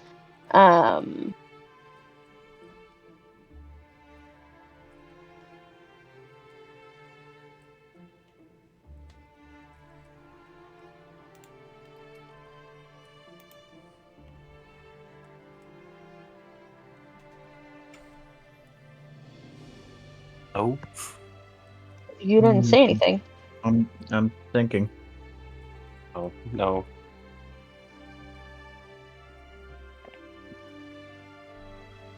Oh, Dimensional Anchor is a cool spell. You should definitely keep that. Yeah.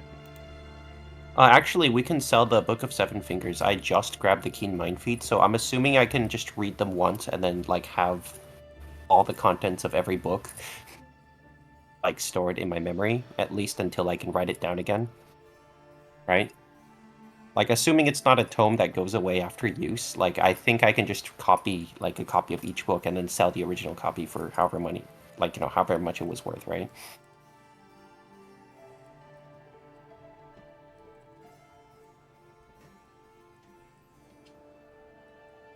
Is everyone just reading? I think so. Yeah. Yeah. I'm also seeing that the ointment in there. Seven Is Fingers, that a yeah. recipe? That's a recipe.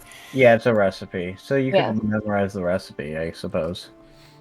Liquid Blade would be a good thing in an emergency. No, it's a good thing for if you want to sneak into something when they're, like, doing a body check to pat you down for weapons. Yeah. Like, but otherwise, I don't think it's any more useful than a Veteran's Cane, or, like, you know, I don't know, like, if you were somehow disarmed, right? Question, can I, like, study during the downtime? Can I study Book of Canon of Changes, number 1 and 2? Or to gain, like, the effects of whatever, like, you know, the book has? Canon of Changes 1 and 2 is pretty insane. It is, and that's why I want to study it, because Edward is a nerd. You can study it. But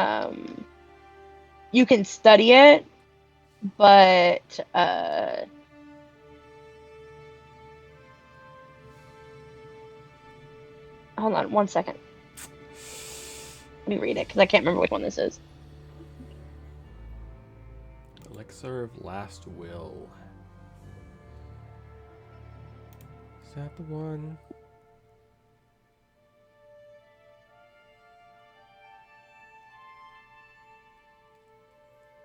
Okay, so here's the thing. You can study how it is, how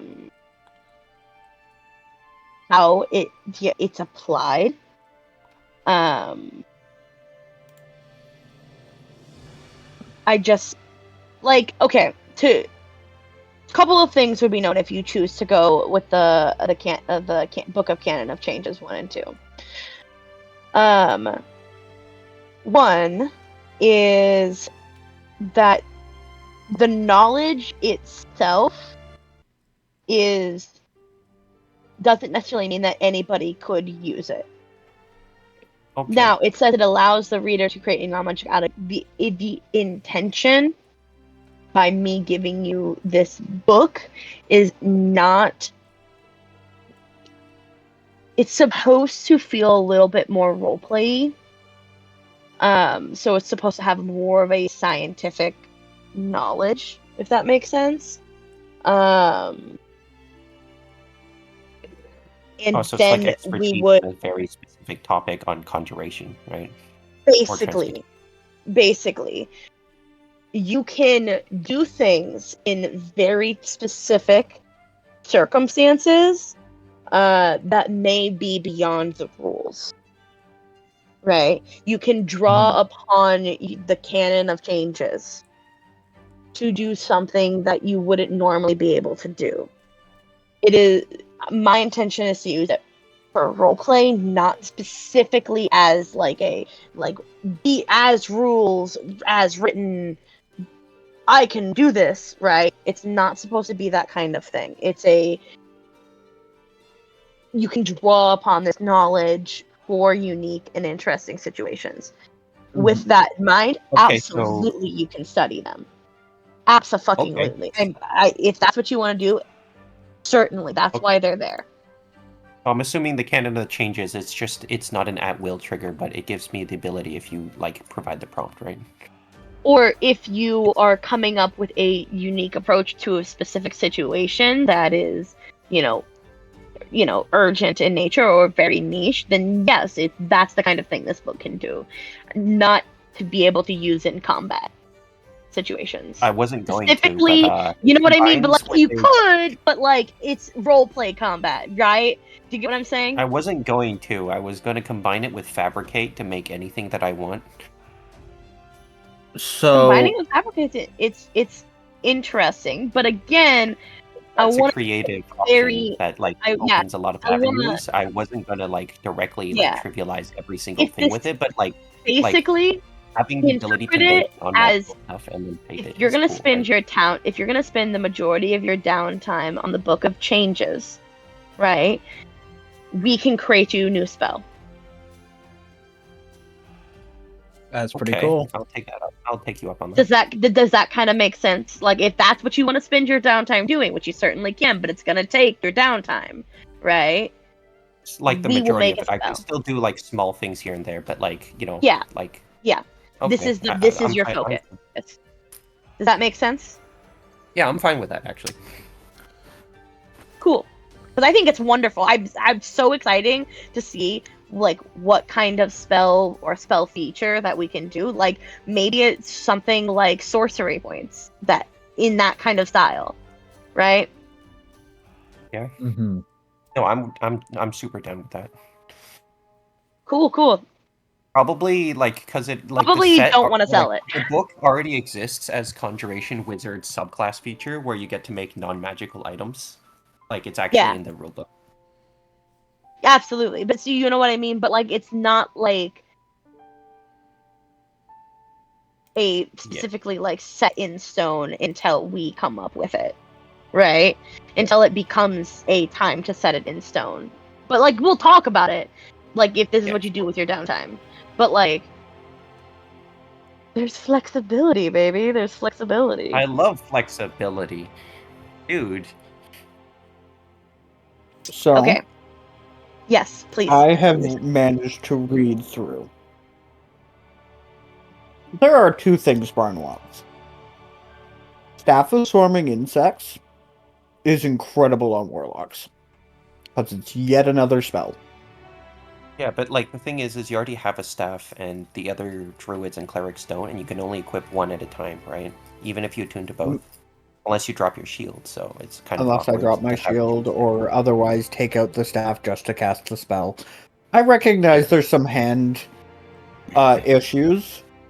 I also just, like, Warlocks have spell slot issues, and they rely on spells very similar, and in fact, Insect Exactly Swarm, like swarming insects. Insect Swarm is the exact kind of spell you want to see, right?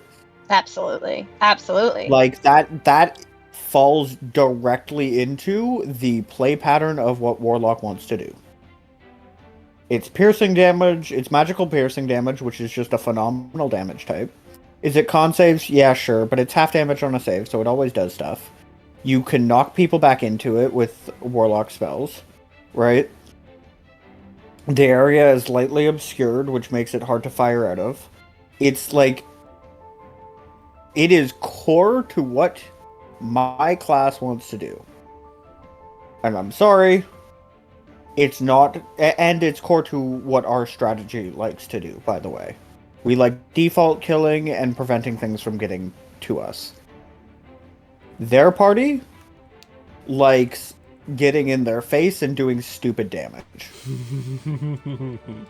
Yeah, and it's And, like and a then paladin not runs dying because they have healing. Like, Yeah. remember, they have a cleric. They have a Spirit druid, cleric, and Guardians. paladin. Spirit All of them can Guardians. heal. Like, all of them can heal. Spirit Guardians is like, get in your face and destroy everything because it's stupidly good Paladins for the get in your spell face. slot. Druid's wild shape is get in your face.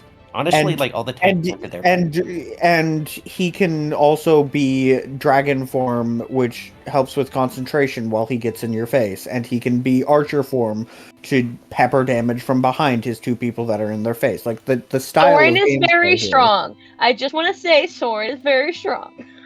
He is. He absolutely is. The style of agree. gameplay they want, it's most useful on me. Even with the hand swapping. Now, we can have a conversation with them about that if somebody really wants it. I'm willing to part ways. The other one I'm interested in is the Book of Hidden Hearts. Mostly because I want to use and, with consent, abuse it with our good friend the Broker. I know he finds I me agree on this, interesting not enough everybody. that he might actually be willing to deal with this. And Brine is a little shameless. He might be able to get some pretty deep secrets for giving some pretty deep secrets. I love that. Oh, I love that. I like that. I didn't. When I like did that that, so I much. did not think that you would use it on the Broker, but I love that. Love that. Would it help if, So- like, I also helped you cast sending, like, on the behalf of the book with the broker, or do we just delete them? No. Because I don't talk think to- this works without his consent. No, it doesn't. I The whole think point is that, like, it compels the other person to speak one, and it's as a both party kind of thing. Like, I could convince the Broker to knowingly risk this. Right? Because I don't think without him knowingly risking that, like, I don't think he would ever have this cast on him and think it's not gonna do anything, right? I think he has to consent to this, and I think I can convince him. oh, that's so good. That's so good. I'm lost. Explain again. Okay, look, he wants to read. use- Hold on. Read the Book of Hidden Hearts. and then, yeah, she wants to use it on the broker. Where is that? Magic items. below the emerald pen. Okay, got it. Yep. Oh. Does anyone actually want to use the Tome of Dogmatic Method? Like, we do have Remove Curse in our party, so, might as well.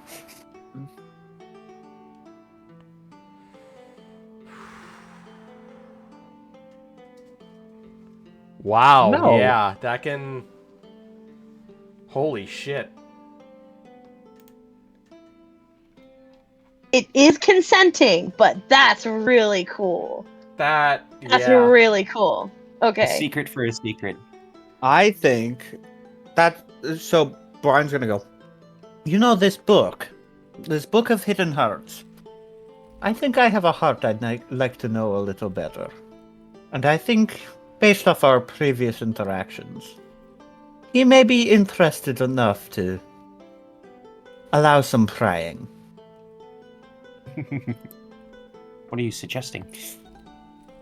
I'm suggesting that, well, as Moonzik said, we needed to figure out what's going on with the broker. And I think he might be just interested enough in whatever secrets I have that he might be willing to divulge some secrets of similar value.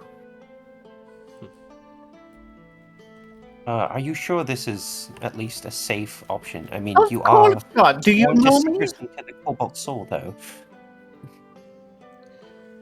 Simply Or put, at least to some She extent. is a least dangerous person to divulge information than I am. Don't forget that we at least know of one identity that the broker has given to my brother. I do not know if there are any others that they're aware of, and I cannot risk to divulge that information in case he's still in connection with Pabir. my only warning is, Moonzik, if I go through with this, you understand what I know to not be safe, yes? Yes. Yes. Although, a lot of the information that... Then guard your tongue. My knowledge of the value of information is also valued information. That's fair. See, a mutual trade of equivalent value. Before you pull that book out, then I at least want to get a shot at my own questions. Of course. Don't scare him off, though. I don't want him to be too wary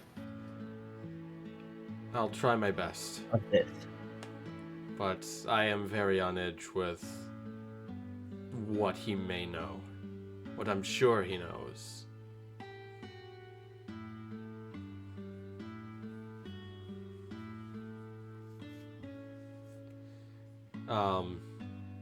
Brian leans back Information. into a chair, starts leafing through yet another one of the historical files, trying to figure out where these damn tokens are going.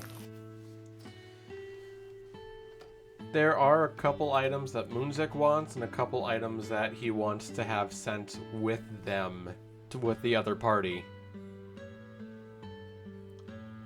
Sent with the other party, specifically, he wants the Hand Axe of Warning and the Deck of Illusions for obvious reasons. And then there's also a sack of gold that is yet to be counted, because that's the other item that we had taken from the merchant. Or rather, I had taken from the merchant.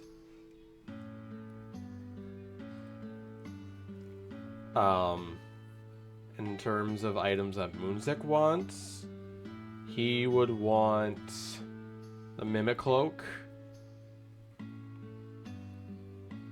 and the Decanter. Only good things come out of Mimic Cloak rogues. Mimic Cloak, the Decanter of Endless Water, and the Emerald Pen. I think the Decanter of Endless Water is better off in someone who can cast Shape Water. That's because that's like the... You mean like Brian? I'd like Brian. love for Moonzik to have the Or item Edward. so that we could combo off of it, given that he can use items as a bonus action. Mm-hmm. Yeah. That sounds like a great party. Not to mention, yeah, just fucking using geyser and just shooting at enemies, and then you just use shape water. That sounds dumb.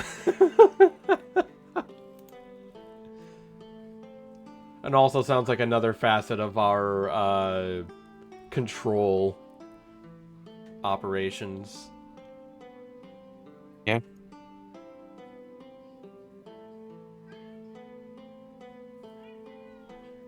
What, Lucy? Oh, would there Hi. be anything underneath, Sorry. like the Tomb of Amrat's grave? Or is that like something that we just don't want to do right now? Because that's like, its own thing.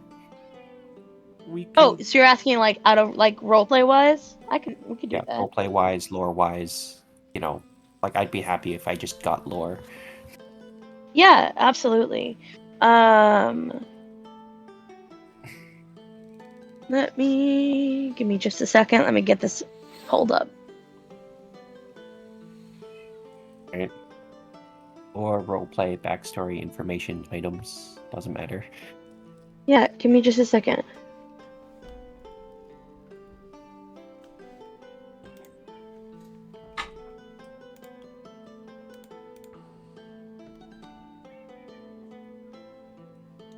The Hagstone can be given to just about anybody as well.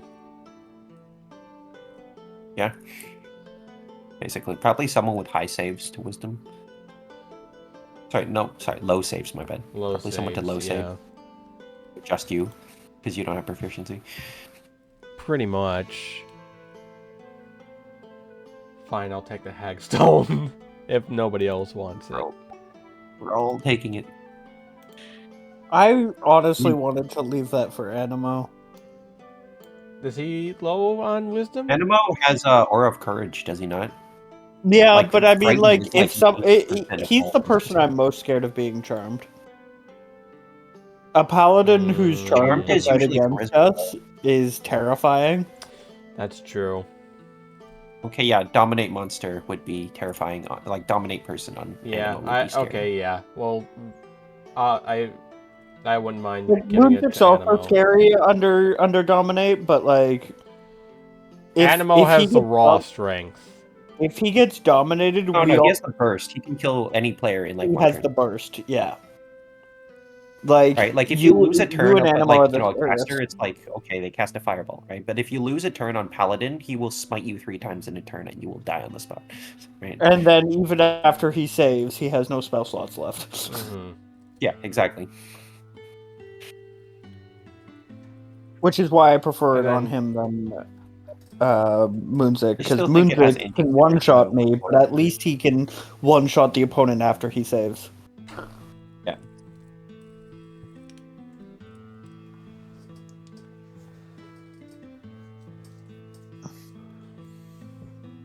Mimicloak Rogue. Dumb.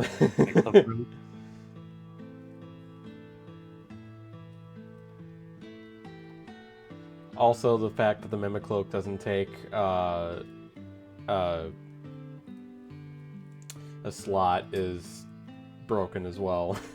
Give the person the ability to be anywhere at the given moment and be anything at the right time, and you basically have a free pass to anywhere. Everywhere, Yes. really. Schrodinger's Mimicloak. I am simultaneously a mimic and also a chest full of loot, depending on whether or not you stab it. Are you a chest full of loot? Does that mean I can open you? Look, I'm trying. I'm trying new ones. It didn't work. Ignore me. Oh, I still don't understand I understand, a paranoia, but I don't understand the extent that you take it to. Stabbing That every wasn't single paranoia. Anyway.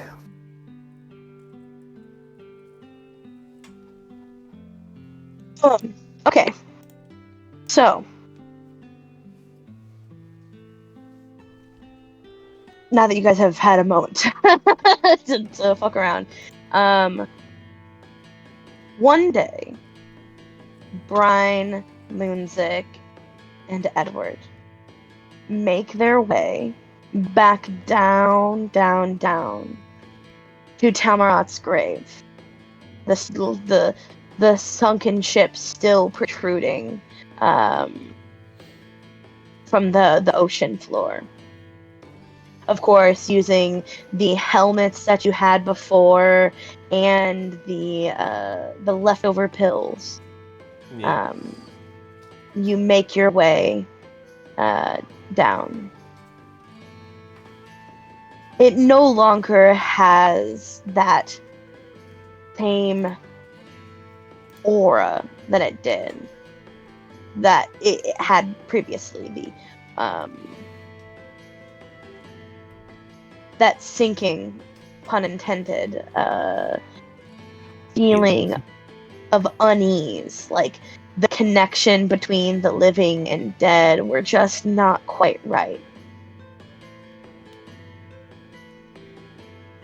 And you approach the portal that you had, the crack, or you should suppose, not so much a crack. What does as the a hole. inscription on the tombstone, like the tomb, say? Or at least the tablet that we dragged and glued onto the portal. I do not remember.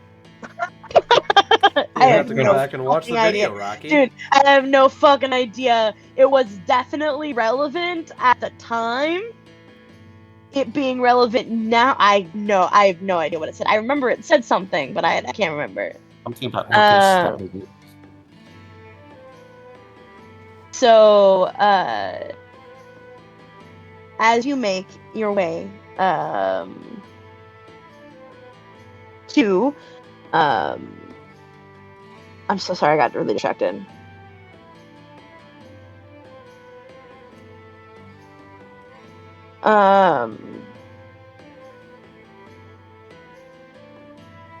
Where was I? Yes. Oh my god, I was.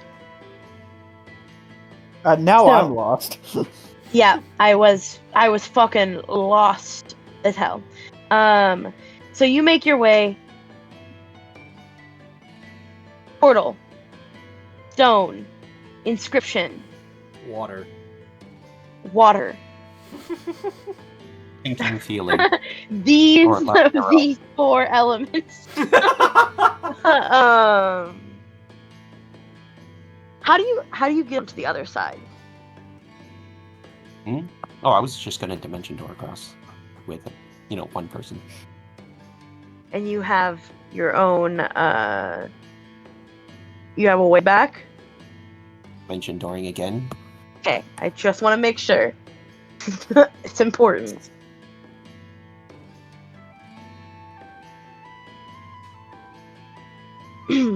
Okay. So, who do you take with you? Well, Uh, please Brian. take me. I'm pretty- I can breathe. She can breathe underwater. She'll be fine. That's fair. True. Brian and you dimension door to the other side of this portal, and you find yourself pushed by a current very quickly. We're still underwater at this moment. Why are we going through the portal again? For knowledge, Brian. I mean, this has been eating You know- away at me at the beginning. Yeah, but this is, I feel like we're getting sucked downwards now. You are, Yeah, in fact, getting sucked downwards. This doesn't feel controlled! Don't worry, if we got sucked down too much, I'll dimension door us out, and then we don't have to come back again. You Alright. Just before we do that, I'm going to hold on to Brian, tie her together with a rope, tie her to me, Nope. and then I'm going to use. we do not have that kind of time. Hard no. You we are do being not have that pulled time. by We're the current. being pulled by the current. Oh man. Do you both make any effort to navigate? I will make some effort to navigate around obstacles, but if no obstacles present themselves, I would like to go in the correct direction, which is the Okay. direction that it is pulling us. Okay. If there is something that could harm us or something shiny, Brian would go at that, but otherwise would not make an attempt to get out. Okay. Yeah. You Okay, notice that the water on this side, as you're kind of being pushed along very rapidly, you do not have long, you gather. The water is a sickly green, and I would say that, Brian, your affinity to water makes it so that you can tell that the salinity of the water is wrong. In fact, this is not just salt water. This is very, very salty water. This is not life-capable water. And there is a current, yes, but you also feel a very strong buoyancy effect. Mm-hmm. And this water is not quite cold like the water from before, which I think both of you could tell. But Brian, you take notice of this, and you believe that while you're discombobulated,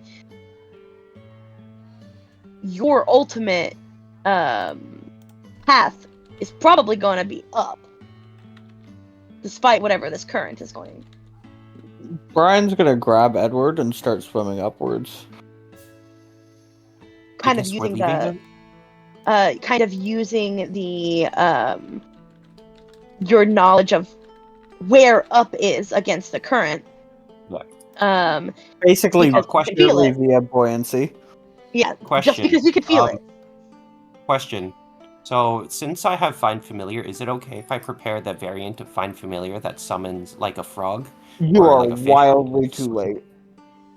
That takes 10 minutes No, to cast. just to pull a familiar out, like, beforehand. Like, it would be reasonable for me to have a water familiar if I'm going underwater, right? So would it be reasonable to spend an action to just, like, release my familiar down and just scout with my familiar as we swim back up? Yeah, sure. I'm fine with it. It is what it Alright. is. I'm I not just want sure to see. that's. Even if I lose my familiar, that's fine. Brian's just gonna say, I'm not sure that's going to survive in that salt for long. Yeah, but at least it'll let us see. And it's a frog. We'll say for flavor, it's a You can make it into a fish. Yeah, we'll make it a fish. We'll make it a Like squid. there's Why a not? fish. There's a fish familiar. All right, we'll make it a fish then. It's like a quipper, I think. Mm-hmm. Quipper sounds right. Yep. It is. So you summon your quipper. Familiars do they need to breathe? I'm pretty sure. No, they have water breathing if they're an aquatic creature, so not really. I know, but like, do they have like if you take somebody's familiar, they're not corporeal, right? They're not corporeal. Yeah. Not really, because you can summon and summon them at your will. DM's discretion. Dismiss is the word.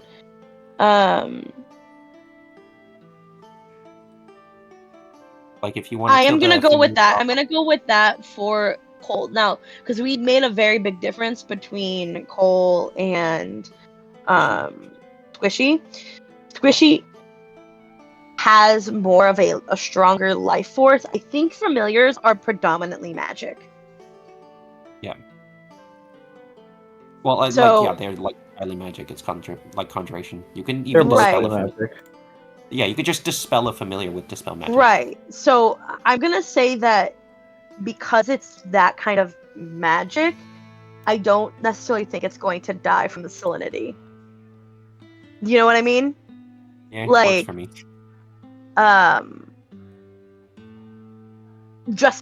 sorry, this is way too specific. Anyway, so yeah, you leave your familiar, to swim around. You said like general vicinity of where the portal. Yeah, yeah. Okay. And you all shoot your way upwards. How does one identify what plane of existence they are on? Because there are many, many different planes out there. And From a scholarly perspective, or partially scholarly rhetorical. perspective, Partially, Arcana, this is formation. a partially rhetorical question, Mm. but also I would love to see what ways you come up with how you could identify. Right? I That love I'm interested in creative. that, but Brian how would. Well, if we're looking for answers, right? Yeah. The knowledge that there are other planes of existence would allow one to make guesswork of where they were. Based off of the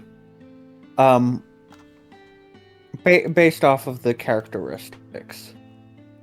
The plane, you could guess basically that if you're not on the material plane, which you would assume you're on in most scenarios, right? You would guess what kind of plane you're on first, right? So the elemental planes being places of basically purely one element: water, fire, air, earth, right? Mm-hmm. The inner planes being the Shadowfell or the Fae might be easier to accidentally slip into. So, while I might not know whether I'm just in a deep dark cave or the Shadowfell, I'm most likely going to recognize that if the entire world is on fire and there's nothing but fire and only fire exists in all its different realms, I might be in the fire plane, right?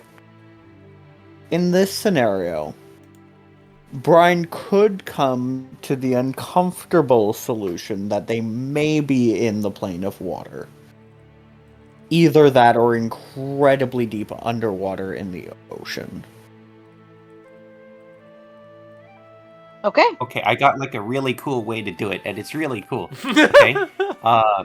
So boosted with enhanced ability, I'm going to endow myself with advantage on intelligence, and what I'm going to do is I'm going to use my newly acquired feat, Keen Mind, which tells me always what direction is north and how many hours are left before the next sunrise or sunset. I'm going to cross-reference that with my familiar senses, because again, like, my senses can be transferred to my familiar. So Oh with my my familiar god. enters a new plane, I can then cross-reference how many hours that plane has into the sunrise or sunset, and then cross-reference that information with What the knowledge of fuck? the planar, considering that I learned stuff on whether or not there is a sunrise or sunset or the nature of that to come to a conclusion. That's so dumb and I love it. I love It's it. That is stupid, but fantastic. it's just enough to That's work, I fantastic. think. As you So guys And yes, it's a continue, creative where's use of the a feat. sunset in the water plane, if indeed we are in the water plane? so you all, both of you, using All both of you. various Wizard nonsense. methods.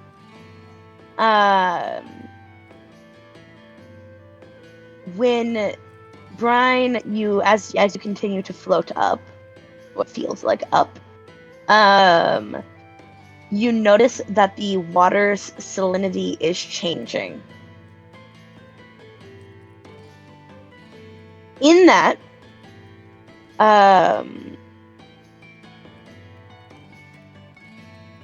going to ask Brian if you could please roll me. I would either accept some sort of like vibe or insight check, or you Wouldn't could that be like a do nature like check? Give me a It's vibe like roll. nature. check. You could do a nature check. You could do an arcana check, I suppose. You could also do a religion check. Wow. I will choose Arcana. Arcana. Okay. Wanna Go for it? ahead and 18. 18. With an 18. I did not have advantage. I apologize. That's okay. Fine. With an 18, your suspicions are all but confirmed. As Rocky, Edward, you finish up your calculations and you know without doubt that you guys are currently somewhere in the plane of water. So, we're in the water plane. Do you remember exactly how to get back to the portal? I can dimension door to it. I'd say we should probably go to the portal and get out. Okay, let's go through the portal and get out. I'm gonna. Yeah. I need you to know right now. You are with the swimming and the current and all of this stuff.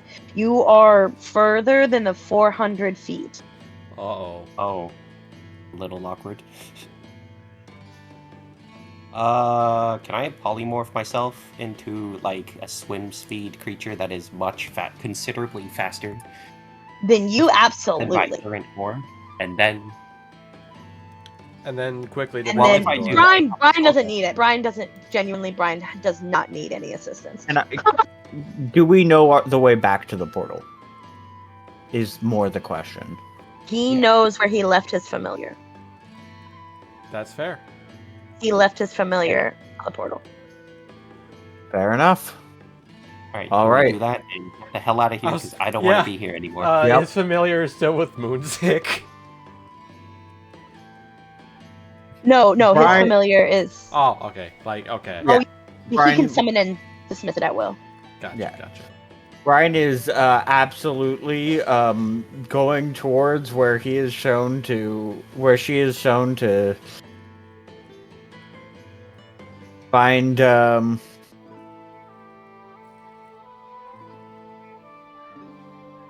yeah. We do not fuck with staying permanently in the water plane. Okay, Okay, so I do want We're to gonna have get out of just there now. one moment. I just want to have this one moment. Oh, no. As you guys begin to turn around, what do you turn into first off, Rocky? I just Oh, want to know. no. what I turn into? Well, Yeah. I'm not allowed to say Aboleth, but that would be hilarious, right? What do you polymorph into? Quetzalcoatl. Wait, no, that's a flying speed. Dolphin? Okay, give me a second. He has seen the easy dolphin. one would be Great White Shark, right? That's the one off the top of my head, right? Okay, Do yeah, sure. If you want to turn into a fucking great white shark, hell yeah. All right. You see Edward, his arms start to turn into fins as his gills sprout from his lungs as he slowly contorts his way into becoming a great white shark. It's Shark Week, baby. Ooh, ha, Shark Week. Wait. Shark Bait. Wow. That was good. Okay, so, you guys begin to full tilt as fast as the both of you can towards where the little Quipper is swimming by the portal, pushing very hard with its little fins and body to not lose its place against the current. As you get closer to the portal, just before it's time for you to dimension door, somewhere high above you, you weren't even quite so aware that there was no or low light until a shadow of darkness, massive, seems to be swimming far and far above you. Can I see it? Since giant shark in the monster manual stat block says it has blind sight up to 60 feet with a 13. It is not within it is not within 60 feet of you. It is something far, far from ahead of you, with casting a massive shadow of light that you weren't even sure, like, didn't even realize wasn't here before, if that makes sense. Does that make sense? Turtle? Yeah. A deep and loud billow, like so low and deep that you don't hear it so much as feel it, vibrates the water all around you. And it was at that moment that Edward's hand reaches out to Brine as he drops concentration on his... Or do you need to drop concentration? Polymorph. Being a giant shark. Yes. Don't you to Dimension Door? Yeah. Yes. Well, Dimension Door doesn't require concentration, but sharks Never mind. can't cast. It's That just sharks a can't cast. There you go. But So sharks can't cast, so... you drop concentration on being a shark. Reach your hand out to Brine, and you guys Dimension Door back to the other side of the portal. Quick question. You lose connection, by the way, with your familiar. Quick question for the DM. Does that rumble sound familiar to the dragon turtle from earlier?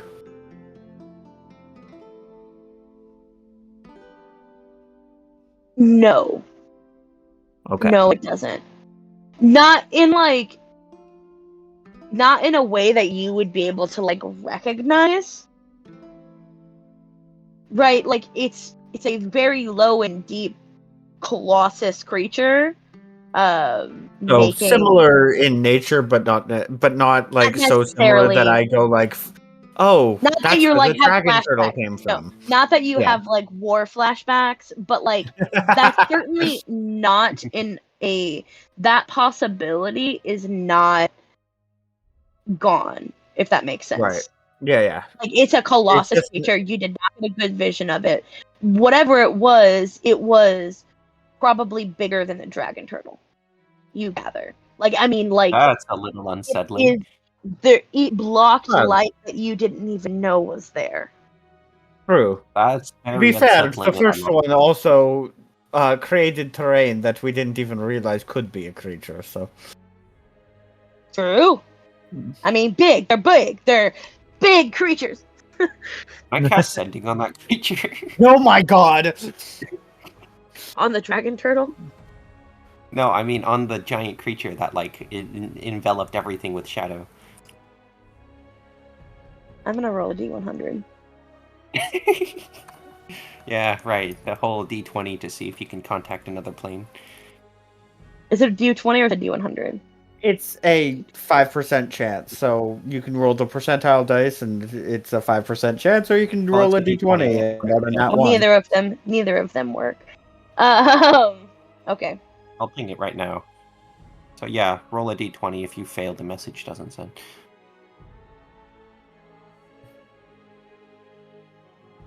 Anyway. What do you send to this creature? Are you Orcus, Lord of the Undead? Apologies for the intrusion. Deep resonating in your soul. No. No. No. Just no. Alright. Well, that's it. Thanks for your time! I would assume that Orcus... I mean, we literally did find a tablet regarding Orcus, and there was a giant pit of undead coming from this portal. So yeah, there was like pretty high hits.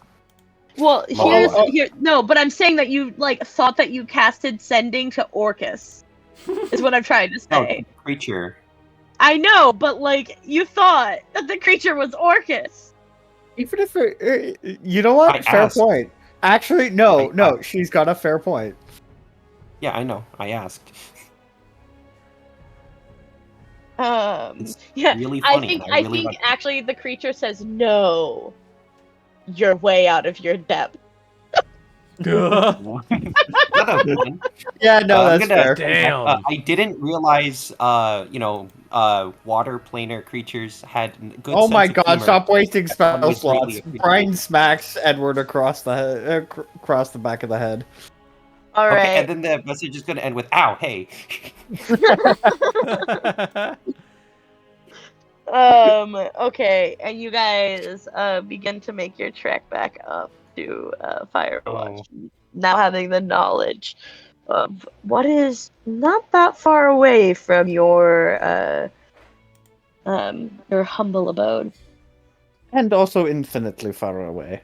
And not far away at all. And infinitely far away. Ain't portals That was fun? definitely not terrifying. I'll give it that, but What this the hell did we learn gets from two that? I questions in. thought we had kept that well and truly sealed. For good reason. For good reason, indeed. I am coming to see the wisdom of our decisions, and The the folly lack of regard. of messing with them? Ah, Well, I mean, yeah. honestly though, kind of cool. I mean, if a pit of zombies started spewing endlessly from the bottom of the ocean, we'd be pretty prudent not to, we'd be pretty prudent on trying to seal up that entire death pit, so to speak. Yeah, fair enough. You guys make your way back up towards Firewatch and chatting about various things. What you don't see is that as you guys swim away,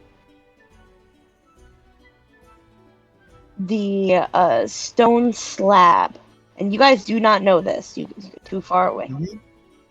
The stone slab that once was glued, sovereign glued to the opening, has a little crack in it. Uh-oh. Did we accidentally just doom this plane of existence? Nope. No? Why You would guys you don't think know that? anything.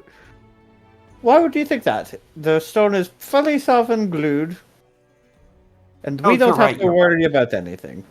I'm just being paranoid. Don't worry about me. You truly choose some odd times to be paranoid. You know that, Edward. Well, it's not like I could help it. My brain selectively filters out whatever it decides to focus on at the moment.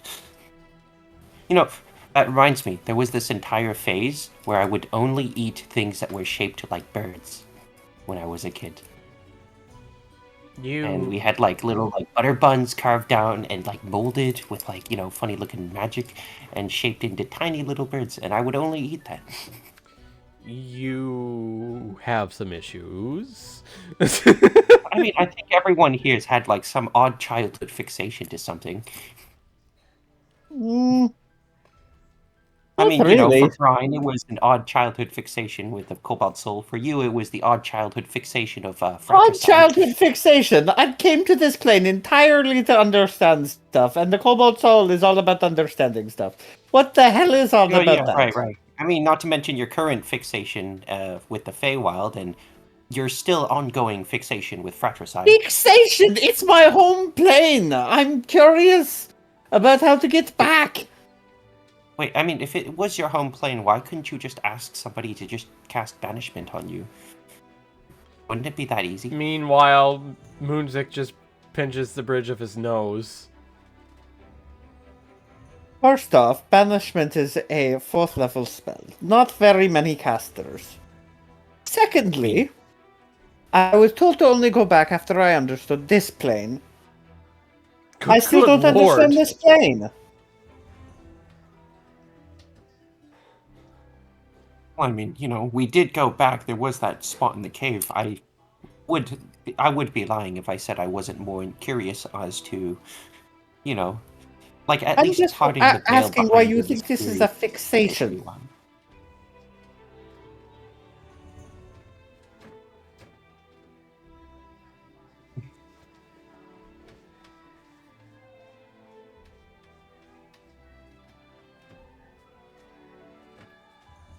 Okay, so, um, with that in mind and that newfound knowledge of what's on the other side of the portal, what else would we like to do for this session for it to roleplay out some downtime stuff? Things that we can't do Brian shit. Dinner and tea with Henry or Shine Um, Bright.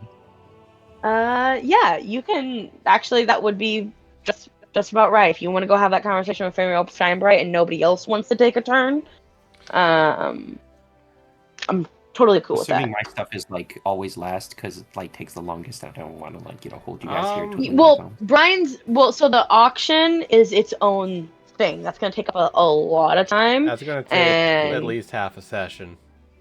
and then the conclusion of Brian's studies is also going to take a good chunk of time.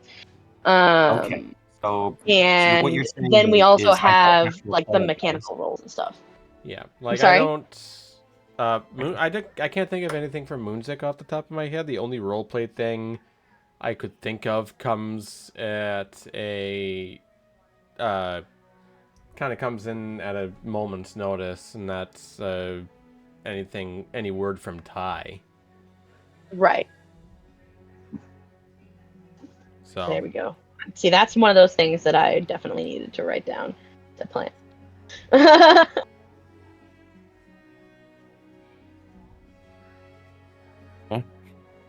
Write that down. Okay. Okay. So with that, Edward, do you go alone to Fenrir Sharbright? Yep. Okay. Yeah, no worries. So you make your way to the abode of Fenrir Shinebright, who is, as always, is happy to see you. Happy in his own way. He's not like necessarily excited to see you, but he's not like jumping up and down like, oh, this is my friends, or whatever his voice is. I don't Yeah, remember. like it's like he prepares everything for company because like he has company, and it's nice to have company Yeah, over when you're exactly. an Exactly. anti-smoking wizard, right? As the two of you sit down for a conversation.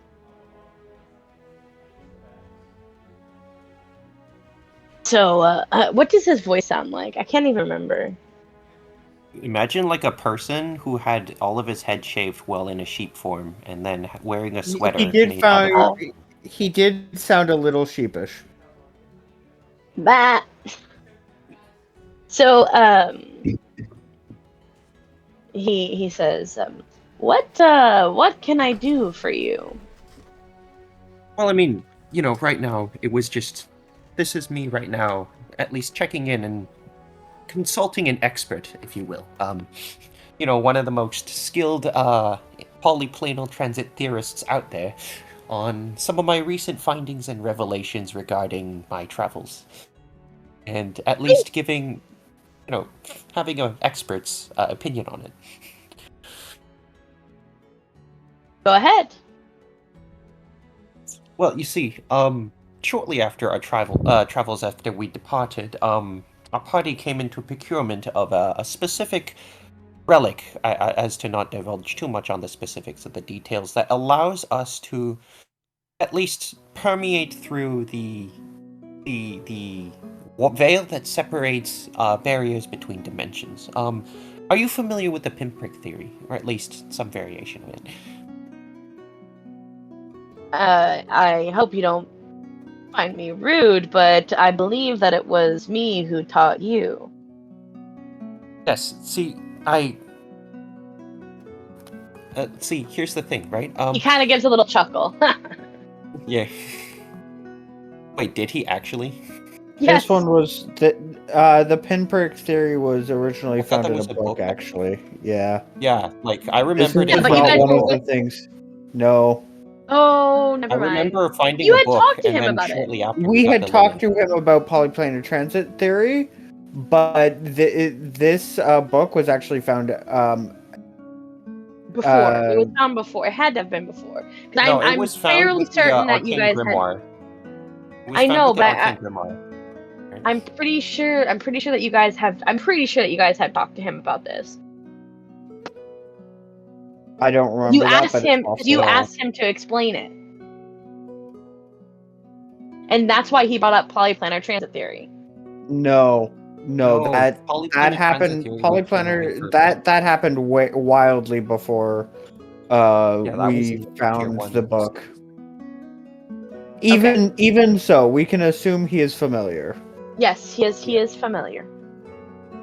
Well, regarding at least this, we were able to, use this artifact in order to locate a place in which we found clues directing us towards one central location that seems to have influence from the Feywild, and as it turns out, if that theory holds true and is to be correct, we did actually manage to open a temporary breach into the Feywild.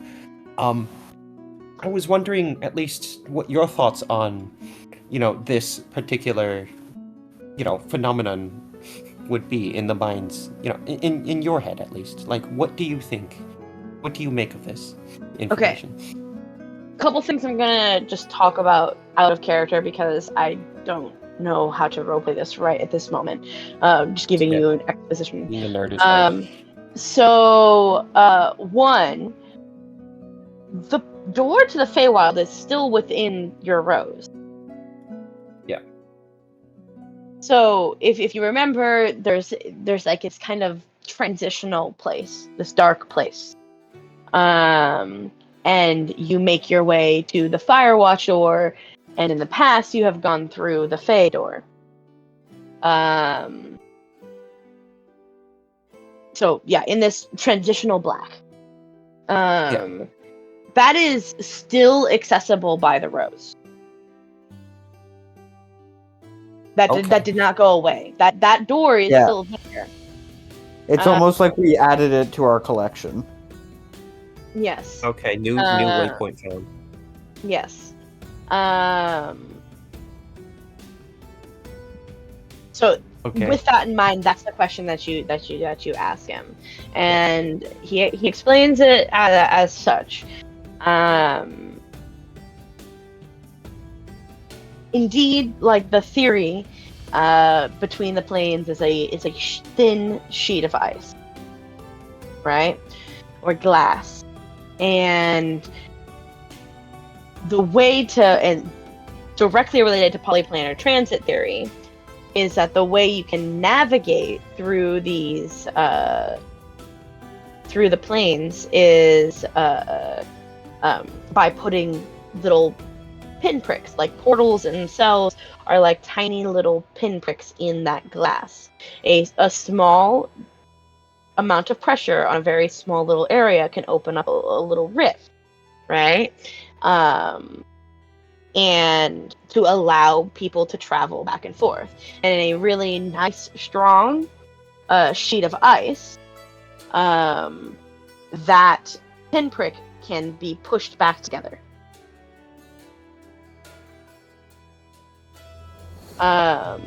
Pretty easily. It kind of reformed.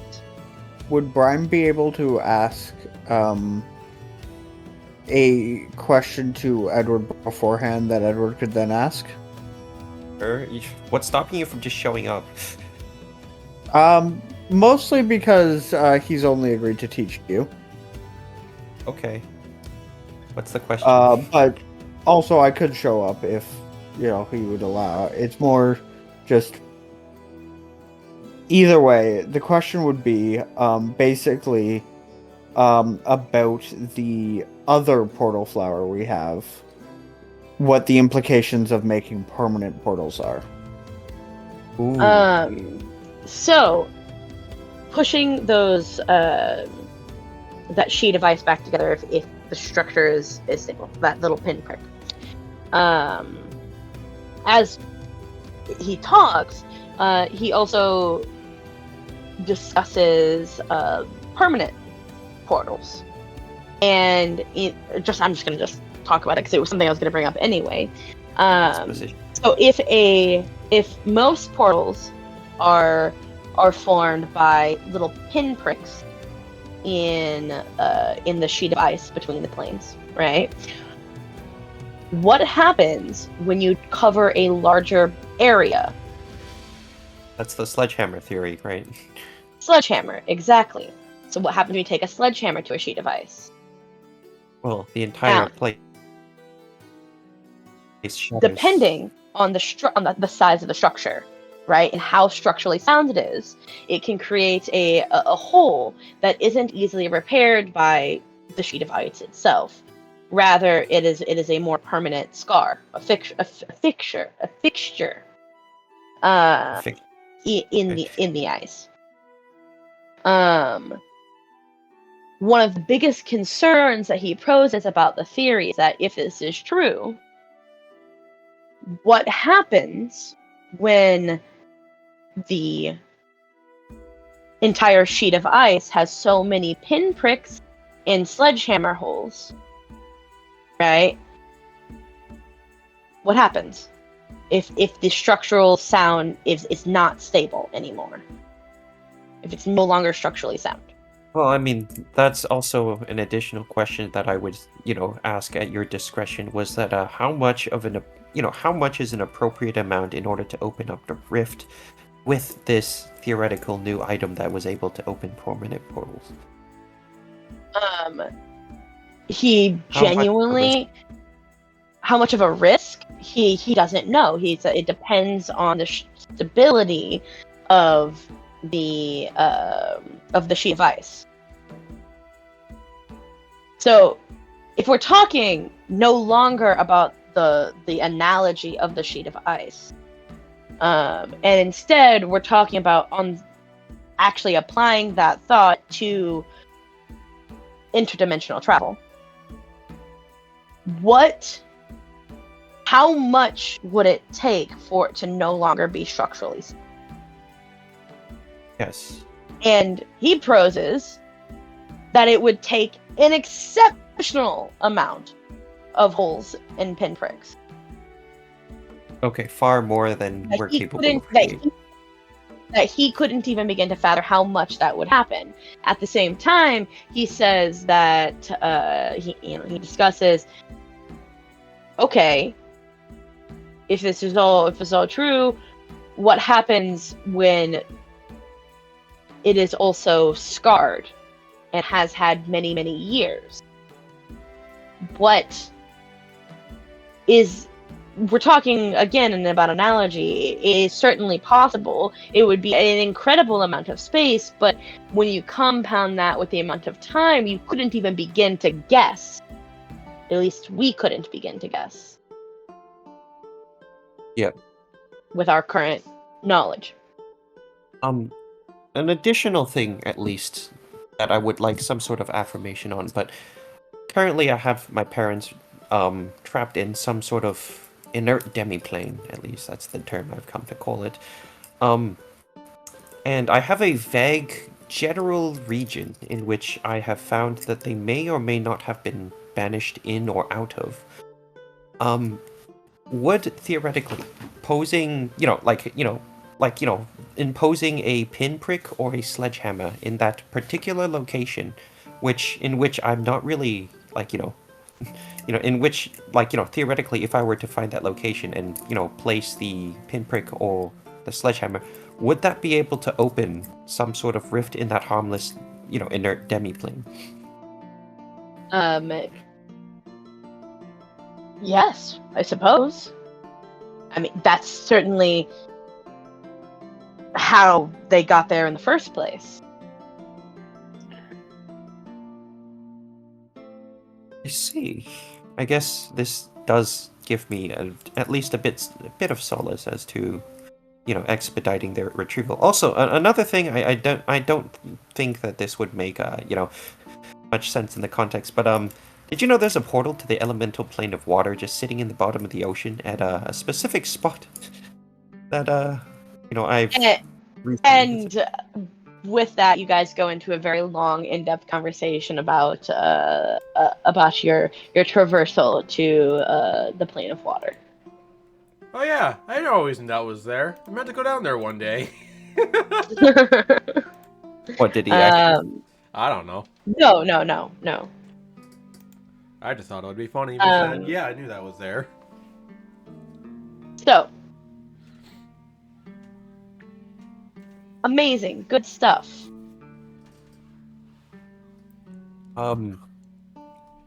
So one of the things that we had, I'm not sure if this would be like, like fantastic, but like I did take your thing to note. Would the potion of clairvoyance be able to allow me to leave a scrying sensor in his home, like just all the time, if you will? Let's see here. Let me pull it up. So that I'd be with him all the time. Range area 1 mile, duration 10 minutes. Nope. No, not all the time. Okay. It's a potion. It's a consumable item. Yeah. Fair enough. You don't mind if I drop over? I mean, anything else of note that, is related to any of my travels? No. And with that, you guys finish your tea and biscuits late into the night, and you leave. Pleasantries all around.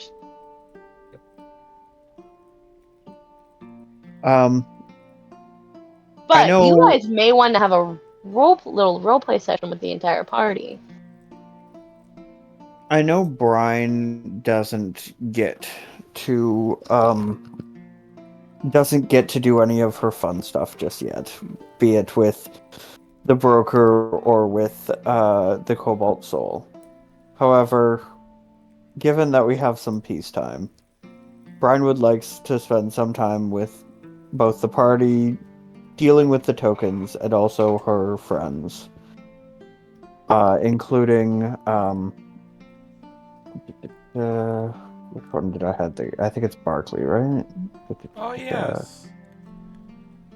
Including, hopefully, saying hi to Barkley again, because I know some stuff is biting at him. Mm-hmm. So. Okay. I would love to continue this. It is getting a little bit late. Are we all still okay continuing playing? Yes. Oh, I'm fine.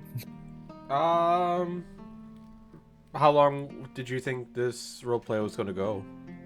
I mean, again, we can check in after this little session if we want to, after this little moment that we do here, and see if we want to do maybe another vignette. I just know that I need to use the restroom. We want to take a 15-minute break, and then I would love to take a 15-minute break, but I also, want to keep in mind that, hey, I want to be conscious of everybody's time, and I know that we said that these sessions will be shorter.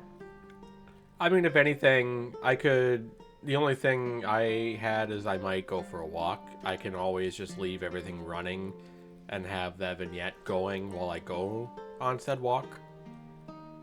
Sure, absolutely. I'm definitely going to take a 15-minute break now, though. Okay. Does anybody want it to be longer? No? Doesn't matter to me. I'm probably going to go out for a walk. Okay. Fantastic. Then we'll take a little break, and then we'll come back here in like 15 minutes.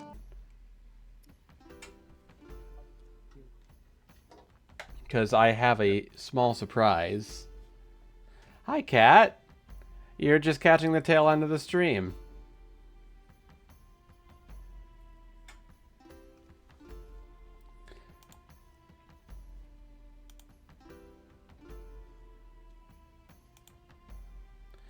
I'll try one more time here to turn on my camera, see if that works. I don't think it would work because of all the RAM and everything, but...